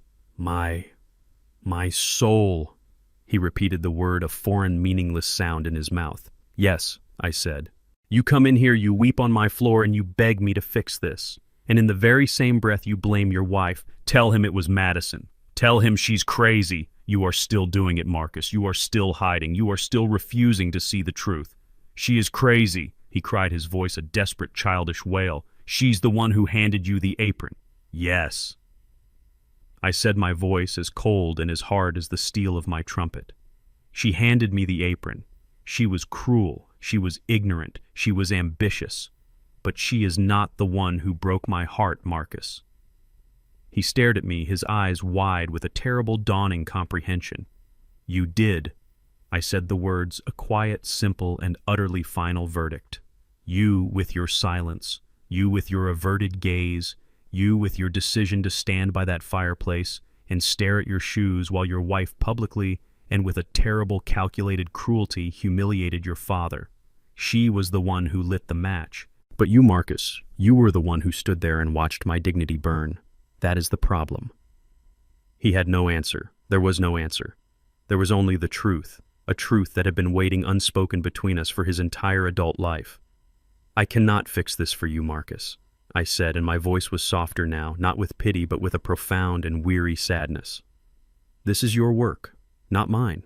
The problem here is not your job. The problem is your wife, the woman you have chosen, a woman who is a hollow, empty, and morally bankrupt creature. A woman who would and did sacrifice my honor for the chance to impress a man she did not even know." I let the words land, a series of precise, surgical, and deeply painful incisions. "And the other problem," I said, "is your silence. The part of you that is so terrified of her, so desperate for her approval, so addicted to the shallow, glittering life she has built for you that you were willing to trade your own father for it." I looked at my son, my broken, weeping, and utterly lost son. "I cannot call Harrison Davenport and fix that," I said. "That is a wound that only you can heal, or not. The choice, as it has always been, is yours." I let my final words, "The problem is your wife and your silence," hang in the air of the small, quiet apartment. They were not an accusation. They were a diagnosis, a final structural report on a lifetime of failure. He knelt on the floor, this 42-year-old man who was my son, and the sound of his weeping changed. It was no longer the frantic, panicked sob of a man trying to save his job. It was something deeper, something hollower, the sound of a man who has just been truly and irrevocably seen. He looked up at me, his face a ruin of shame and confusion. "But what am I supposed to do?" He whispered, his voice a raw, broken plea. "She's my wife. It's my life. I love her." "Do you?" I asked, and the question was genuine, not rhetorical. "Do you love her? Or do you love the life she represents? Do you love the idea of her? The beautiful, blonde, ambitious woman who helped you escape the old, boring world of your father?" I walked over to my small, scarred piano, the one I had played my whole life, the one that had been in our home when he was a boy. I ran my hand over the worn ivory keys. "For your entire adult life, Marcus," I said, "you have been trying to live in two different worlds, my world and hers." I turned to face him. "My world," I said, gesturing to the shelves of books, the stacks of old records, the worn-out trumpet case in the corner, "is a world of substance, of hard work, of quiet dignity. A world where a man's worth is measured by the integrity of his craft, by the truth in his music. It is the world your mother Grace and I built for you, a world where honor is the foundation." I then looked past him as if I could see her cold white marble house right through the wall. "And then," I continued, "there is her world, Madison's world." The name hung in the air, a cold, sharp sound. "It is a beautiful, glittering, and hollow world, a world of glass and surfaces, a world of networking and appearances and performance, a world where a man's worth is measured only by his proximity to power, by the title on his business card. A world where a 72-year-old father, a man who has dedicated his life to his art, is seen as a simple old fool, a charity case, a prop to be dressed up in a servant's apron and used to demonstrate her own false generosity." I looked at him, my gaze unwavering. "You have been trying to be a citizen of both worlds, son. You have been trying to be my son and her husband. And on Saturday night, in front of God and Harrison Davenport and everyone else, we all saw that it is impossible. You cannot stand on two foundations at once. A structure, Marcus, cannot have two conflicting foundations. It will inevitably collapse." He had no answer. He just stared at me, the truth of my words a blueprint for his own broken life. "This is not about your job anymore," I said. "This is not about your promotion. This is about your foundation. Harrison Davenport is not the problem. He is just the mirror. He is a man from my world, a man of substance who looked at you and saw a man of surfaces, a man who would not or could not defend his own father, a man with no honor. And he found that disappointing, because he cannot trust a man who has no foundation." I let the words land. I let them sit in the quiet, jazz-filled room. "So you have a choice," I said, my voice a quiet, final verdict. "You can continue to live in her world, the world of bright, empty, and hollow things, a world where you will always be a supporting actor in her performance, a world where you must be ashamed of who you are and where you come from. Or you can choose to find your way back to this one." "And if I do," he whispered, his voice a raw, broken plea, "if I—" "What? What do you want me to do?" "I want you to become the man your mother and I raised," I said. "I cannot fix your career. That is your own mess to clean up. But your soul, that is what is at stake. You must choose the shiny, hollow, and cowardly life she wants for you, or the difficult, honest, and respectful life that I taught you. The choice is yours. But you cannot ever again have both." I walked to the door of my apartment and opened it. The smell of the old, dusty hallway, a simple, unpretentious smell, drifted in. "I am not calling Harrison Davenport," I said, my voice firm. "That is your problem. But your bigger problem is the woman you are going to go home to, and until you solve that problem, you and I have nothing left to talk about." I stepped back, holding the door open. It was a final, quiet, and loving act of eviction. He looked at me, his face a mask of utter, terrified desolation. Then slowly, unsteadily, he got to his feet, a broken man, and walked out into the hallway to choose his future. I don't remember the walk out of my father's apartment building. I don't remember the elevator ride or the walk through the lobby. My first clear memory is of standing on the dark city street, the cold midnight air, a shock against my tear-stained, overheated face.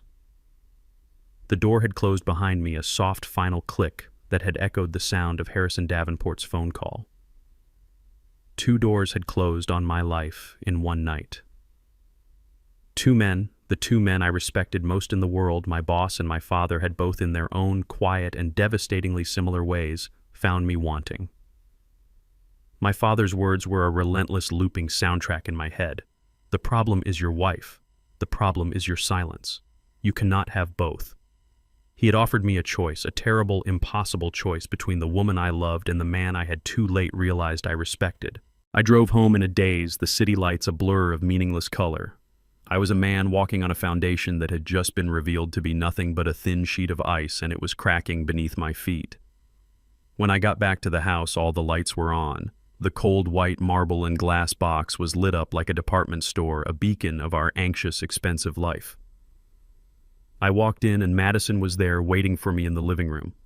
She was not the furious, screaming woman from the night of the party. She was a different and far more dangerous creature.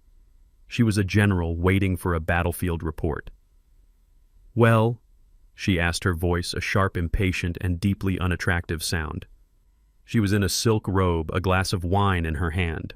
She had been waiting for me to come home with good news, with a solution. "Did you fix it? Did you talk to him?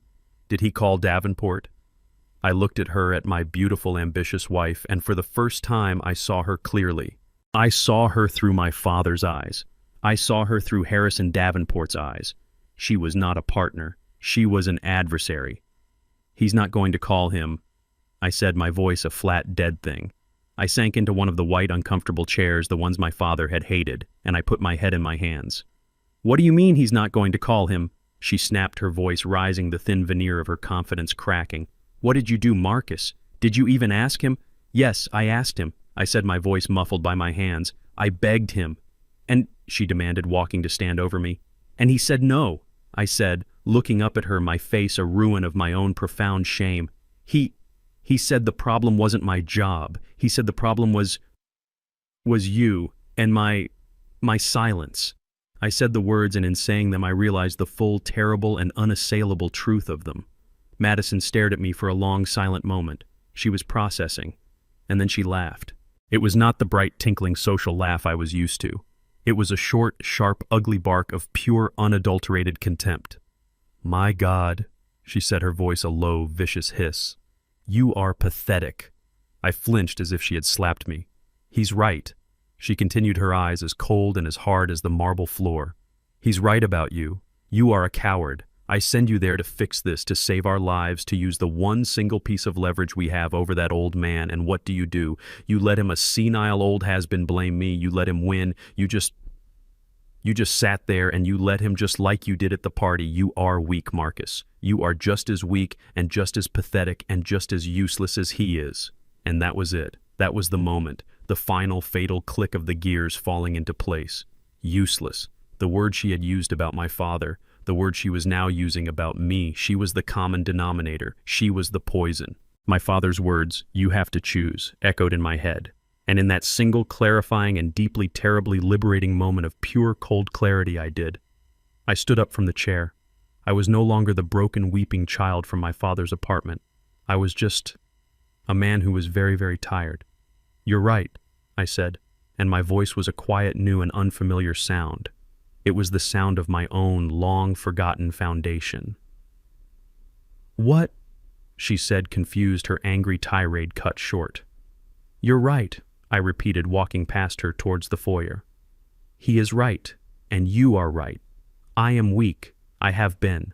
I have been weak for 10 years. I've been weak every time I let you buy something we couldn't afford, every time I let you make a casually cruel remark about my family, every time I stayed silent when you disrespected the man who gave me my life." I reached the front door. I put my hand on the cold steel handle. "And I've been weak," I said, turning to look at her one last time. "Every time I chose you and this cold, empty, and hollow life over him, and over myself." "Marcus?" she said, her voice a small, uncertain, and suddenly very frightened sound. "What are you doing?" "I'm making a choice," I said. "I'm choosing, and I'm choosing him." I opened the door, walked out into the hallway, and I did not look back. I had just lost my job, my promotion, my wife, and my home. And for the first time in my entire adult life, I was not ashamed. I was finally and completely free. I did not hear from my son for a full month.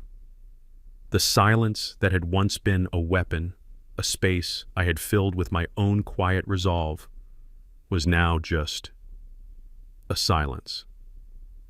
I did not know what choice he had made, where he had gone, or what had become of him. He had walked out of my apartment, a broken man, a king without a kingdom, and he had vanished. I continued my life. I practiced my horn. I listened to my records. I sat in my quiet apartment and I waited not for him, but for something. For the next note in the song. The knock on my door when it came was not the frantic, desperate pounding of a man in a panic. It was a soft, hesitant, almost shy knock. A sound so quiet I almost thought I had imagined it. I opened the door. It was Marcus. He was not the rumpled, scotch-soaked, broken man I had seen a month ago, and he was not the slick, arrogant corporate lawyer from the party. This was a third man, a stranger. He was dressed in a simple pair in jeans and a plain gray sweater. His face was thin, and there were dark circles under his eyes, but his eyes, they were clear. For the first time in 10 years, they were clear. He was not carrying a briefcase. He was holding 2 simple cardboard cups of coffee. He did not speak. He did not say, "I'm sorry." He did not say, "I've left her." He simply looked at me, and in his eyes I saw not the complicated, fearful, and deeply ashamed gaze of her husband, but the simple, quiet, and profoundly lost gaze of my son. He held out one of the coffee cups to me, a peace offering, a down payment. I was in the neighborhood," he said, his voice a low, rough thing. "I remembered you liked it black with 1 sugar." I took the coffee from his hand. Our fingers brushed. It was the first time we had touched in, I could not remember how long. "Thank you, son," I whispered. I stepped aside and let him in. He walked into my small, cluttered apartment, this room that was the antithesis of the cold marble and glass world he had chosen.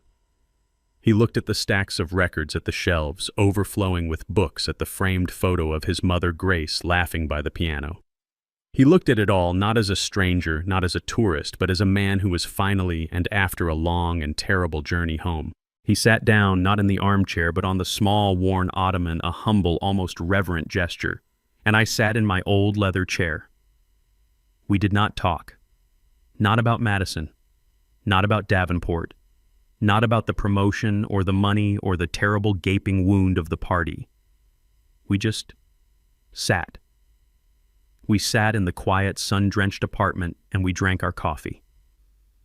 And the silence for the first time was not a weapon. It was not a void. It was a space to heal. He looked at the trumpet case in the corner. I haven't heard you play in a long time, Dad," he said, his voice quiet. "I thought you didn't like it." I replied the words a simple statement of fact, not an accusation. "I thought," he set his eyes on the floor, "that it didn't matter. I thought it was just a hobby, something from the past. I didn't know that it mattered. To people like him." He could not yet say Davenport's name. It was too soon. "It mattered to me," I said softly. "It always mattered to me, and it mattered to your mother." He nodded, his throat working.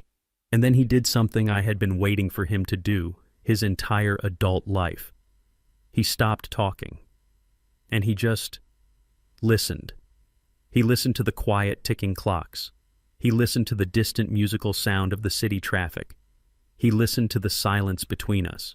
He had not come here to apologize. He had not come here to ask for anything.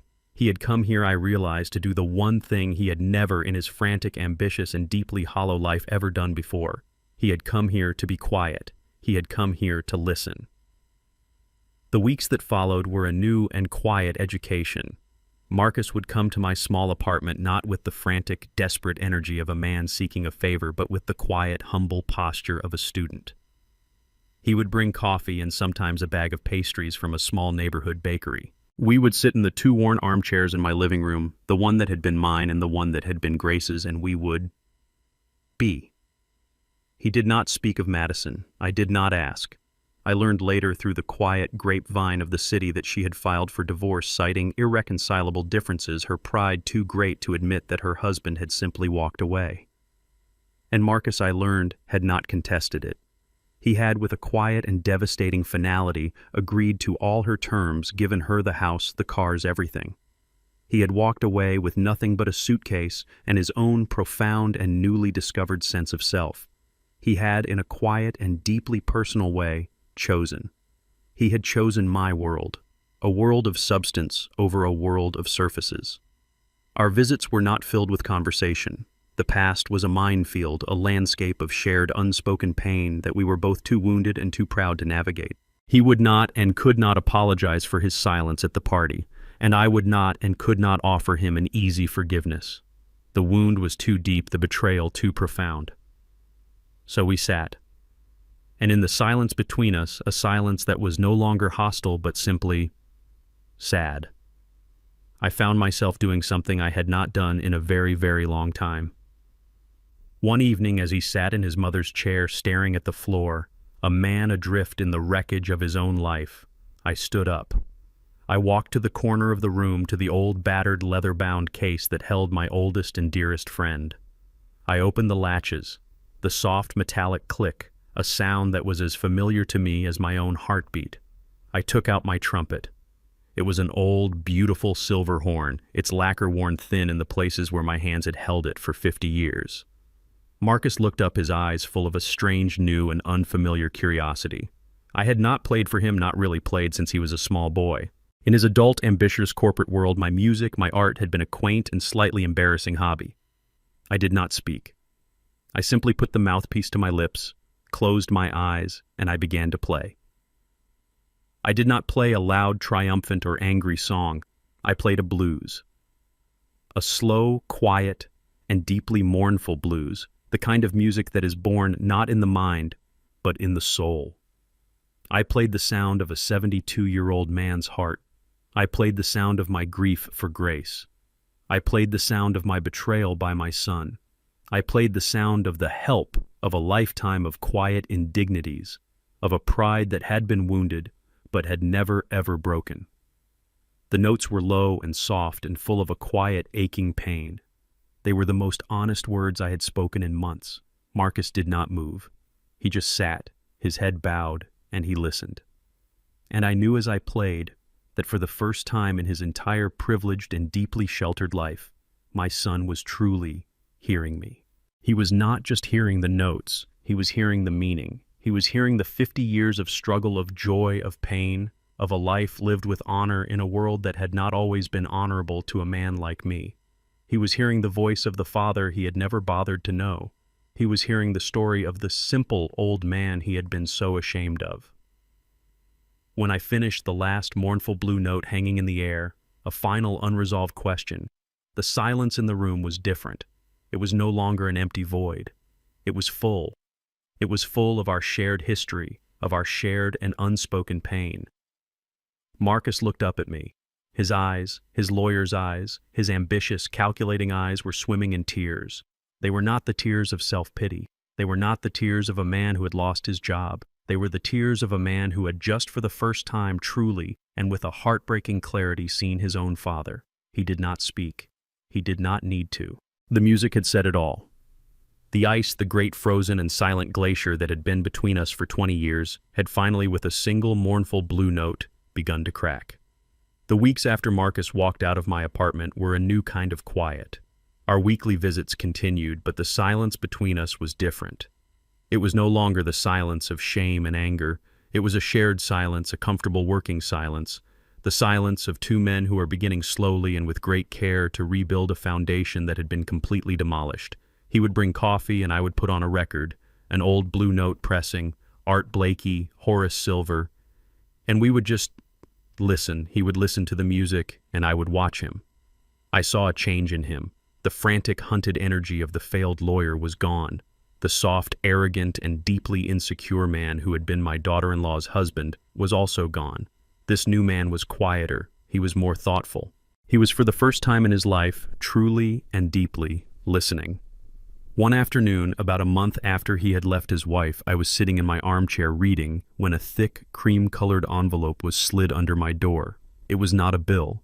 It was not a piece of junk mail. It was heavy, expensive, and it had the embossed return address of a powerful downtown law firm. Peterson, Croft and Maxwell. It was from Harrison Davenport. My heart, a quiet, steady, 72-year-old machine, gave a small, irregular beat. I had not spoken to the man since the night of the party, the night we had shared a quiet, respectful brandy in a jazz club, a night that now felt like it had happened in a different lifetime. I opened the letter. It was not a legal document. It was a personal note written on his own private monogram stationery in a strong, confident, and very clear hand. "Dear Professor Bishop," it began, not Julius, not Jules, but Professor. A title of profound and deeply felt respect. "I must begin by apologizing," he wrote, "for the unconscionable delay in my correspondence. The events of that evening at your son's home have weighed heavily on my mind. I was and am profoundly embarrassed by the display of disrespect you were forced to endure. It was a failure of character not just on the part of your daughter-in-law, but on the part of every guest in that room, myself included, who did not immediately and forcefully object." I had to pause, my eyes blurring slightly. This man, this titan of industry, was apologizing to me. "But this letter," he continued, "is not just an apology, it is a proposition. As you know, my passion for the music you helped to create is the great joy of my life. Your work at the Ellington Conservatory has been an inspiration to me and to my son for decades.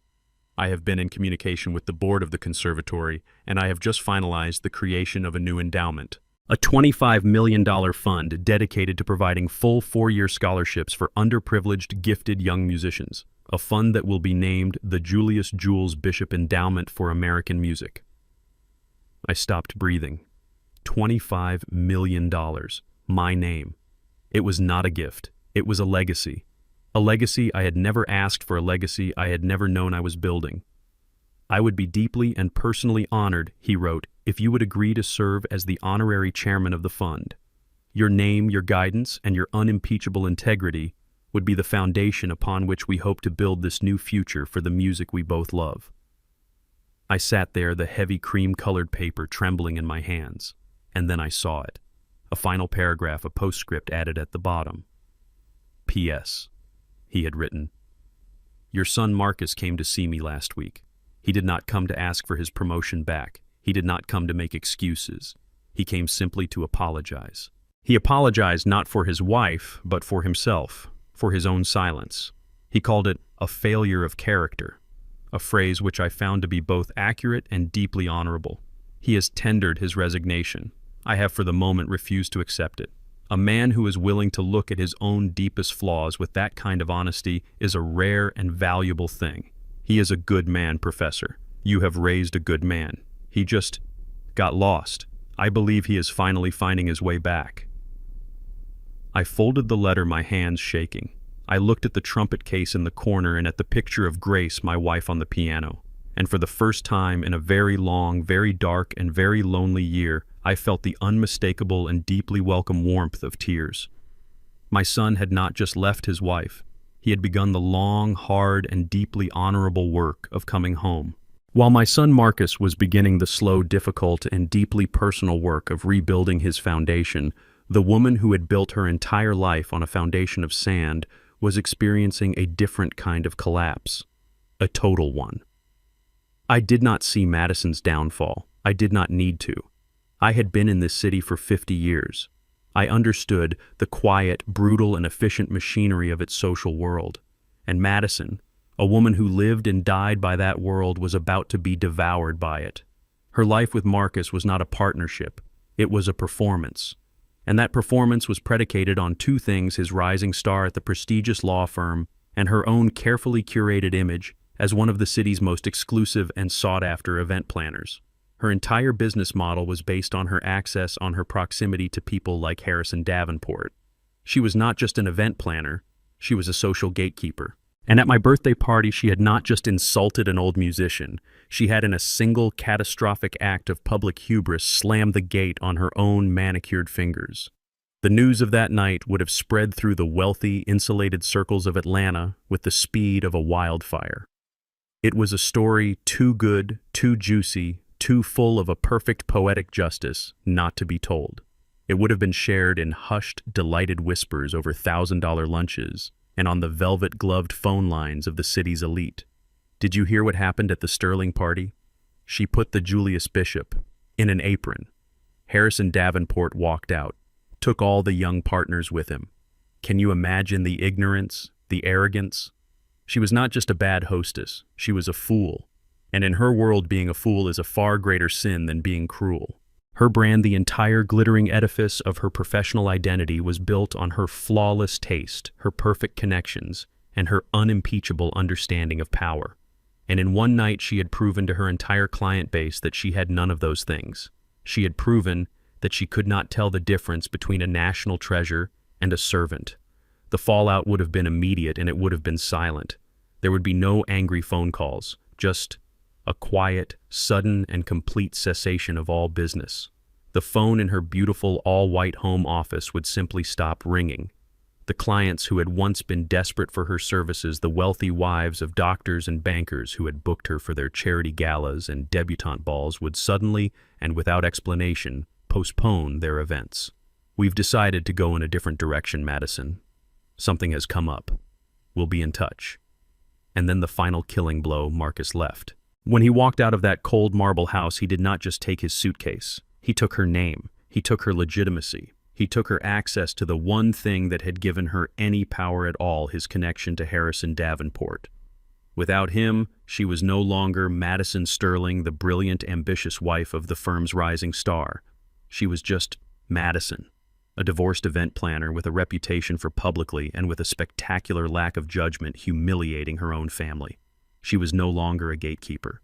She was a pariah. I can picture her alone in that vast, empty, and deathly quiet house. The house she had won in the divorce, a hollow, expensive, and deeply ironic prize. She would be surrounded by her beautiful minimalist furniture, her abstract art, her perfect, tasteless, and utterly joyless world. The parties were over, the clients were gone, the husband was gone. She was a queen in a kingdom of one, a kingdom of glass and marble and a crushing, echoing silence. She had called my father-in-law a charity case, and now she was the one who was truly and completely bankrupt. 6 months. In my world, it is the time it takes to truly master a difficult piece of music, to internalize its changes, to understand its soul. In my son's world, it was the time it took for a life to be completely and painstakingly rebuilt. The divorce from Madison was a quiet, brutal, and fast affair. She had, in her rage, tried to fight him to claim a larger share of their assets, but she had made a fatal mistake. She had threatened a man whose new and only ally was Harrison Davenport. And Davenport, a man who did not forgive insults to his heroes, had quietly and with the surgical precision of a master litigator made it known that if she did not accept a simple, quiet, and deeply unfavorable settlement, he would personally ensure that the story of the help apron was a front-page feature in the city's social columns. She had signed the papers, taken what was left of their shared hollow assets, and she had quite simply disappeared. Tonight was not about her. It was not about what was lost. It was about what was being built. I was not in my small, quiet apartment. I was in a place that felt more like home to me than any marble and glass house ever could. I was backstage at the Blue Note, the legendary Atlanta Jazz Club, a small, dark, and beautiful room that smelled of old bourbon, spilled beer, and a lifetime of good music. The room was packed, sold out. There was an electric humming energy in the air, a sense of anticipation that was so thick you could almost touch it. This was not a party. This was a communion. Tonight was the official launch of the Julius Jules Bishop Endowment for American Music. It was a fundraiser, a celebration.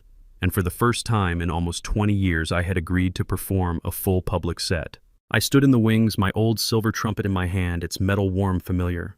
I felt the familiar cold flicker of stage fright, a feeling I had missed, a feeling that reminded me I was alive. Harrison Davenport was at the front table, not as a titan of industry, but as a fan, his eyes fixed on the stage, a look of pure, unadulterated joy on his face. The club owner stepped up to the microphone. "Ladies and gentlemen," he said, his voice a low, gravelly growl, We have a true living legend in the house tonight. A man whose music has been the soundtrack to our city for 50 years. A master, a teacher, a giant. Please put your hands together for the one, the only Professor Julius Bishop. The applause was not the polite, scattered, and deeply uncomfortable sound from my birthday party. It was a roar, a wave of pure, genuine, and deeply felt love and respect. It washed over me as I walked out onto the small, bright stage. I did not speak. I did not bow.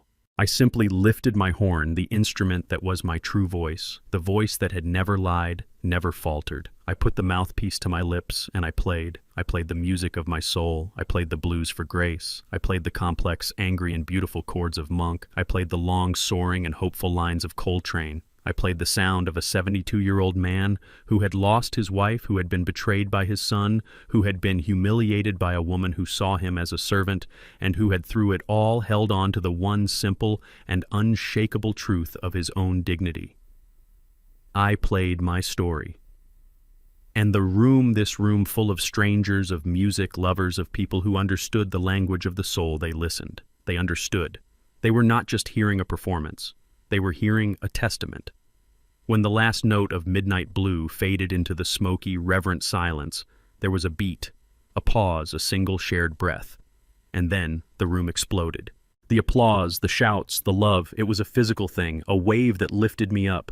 I bowed my eyes stinging, and in that moment I was not a charity case. I was not the help. I was a king in my own true and everlasting kingdom. The final note, a high, clear, and perfectly sustained C, hung in the smoky, silent air of the club, a single perfect point of light in the darkness. I held it for a long, long moment, a testament to a lifetime of discipline, of breath control, of work. And then I let it go. The silence that followed was a profound and deeply respectful thing. It was not the awkward, horrified silence of my birthday party. It was the silence of a room full of people who had been on a journey, who had been moved, who had truly and deeply listened. And then the applause came. It was not a polite, scattered sound. It was a roar, a wave of pure, genuine, and deeply felt love, a sound that washed over the stage over me. And it felt like a homecoming. It felt like absolution. I bowed a deep and humble gesture, my old trumpet held at my side. I looked out into the crowd, and I saw them. I saw Harrison Davenport at his front table, on his feet, his eyes shining, his hands clapping above his head. He was not a CEO, he was not a lawyer, he was a fan, a man who had been touched by the music, by the story. And I saw the other faces, the faces of my city, the people who had come out to support the music, to support the future of the art form that I had given my life to. And in that moment, I was not an old, useless man. I was not a charity case. I was Professor Julius Bishop. And I was in this room, in this world, a king. My set was over. The next band, a group of young, brilliant kids from the conservatory, the very kids the new endowment would support, took the stage. I walked off, my horn in my hand, my heart full. I walked through the crowded, buzzing room, past the tables of people who reached out to touch my arm, to say, "Thank you, Professor," to share a memory of an old record. And I made my way not to the VIP section, not to Harrison Davenport's table, but to the back of the room, to the bar. He was standing there, my son, Marcus. He was not in his tuxedo, the armor of his old life. He was in a simple dark shirt, his sleeves rolled up. He was not drinking. He was working. He was standing behind a small table with a simple, locked wooden box on it, the box I had built for him that afternoon in my workshop. And he was collecting donations for the new endowment. His head was bowed, his face a mask of quiet, focused, and deeply humble concentration, as he took a check from an older woman and handed her a receipt. He was not a lawyer. He was not a failed partner. He was a volunteer, a man doing the quiet, unglamorous, and deeply necessary work. I stood in the shadows just watching him. I watched him as he smiled at the woman, a real, genuine, and deeply tired smile. I watched as he carefully, meticulously placed her check into the slot in the box. He was using his hands, not to build like me, not to argue like he used to, but to serve, to help, to be a part of something larger than himself. He finally looked up, his work done for a moment, and his eyes met mine across the crowded, noisy room. He saw me standing there, my trumpet in my hand. He did not look away in shame. He did not look over with a practiced false bravado. He simply saw me, and he smiled. It was not the pained, apologetic smile of a son seeking forgiveness. It was a new smile. A quiet, steady, and deeply respectful smile. The smile of a colleague. The smile of a man who has finally found his own true and solid foundation. I nodded back at him. A single, slow, and profound acknowledgement. I did not need to speak. He did not need to apologize. The music had said it all. The work had said it all. Our relationship was not what it had been. The easy, thoughtless, and ultimately hollow bond of our past was gone forever, a casualty of a war we had both in our own ways survived.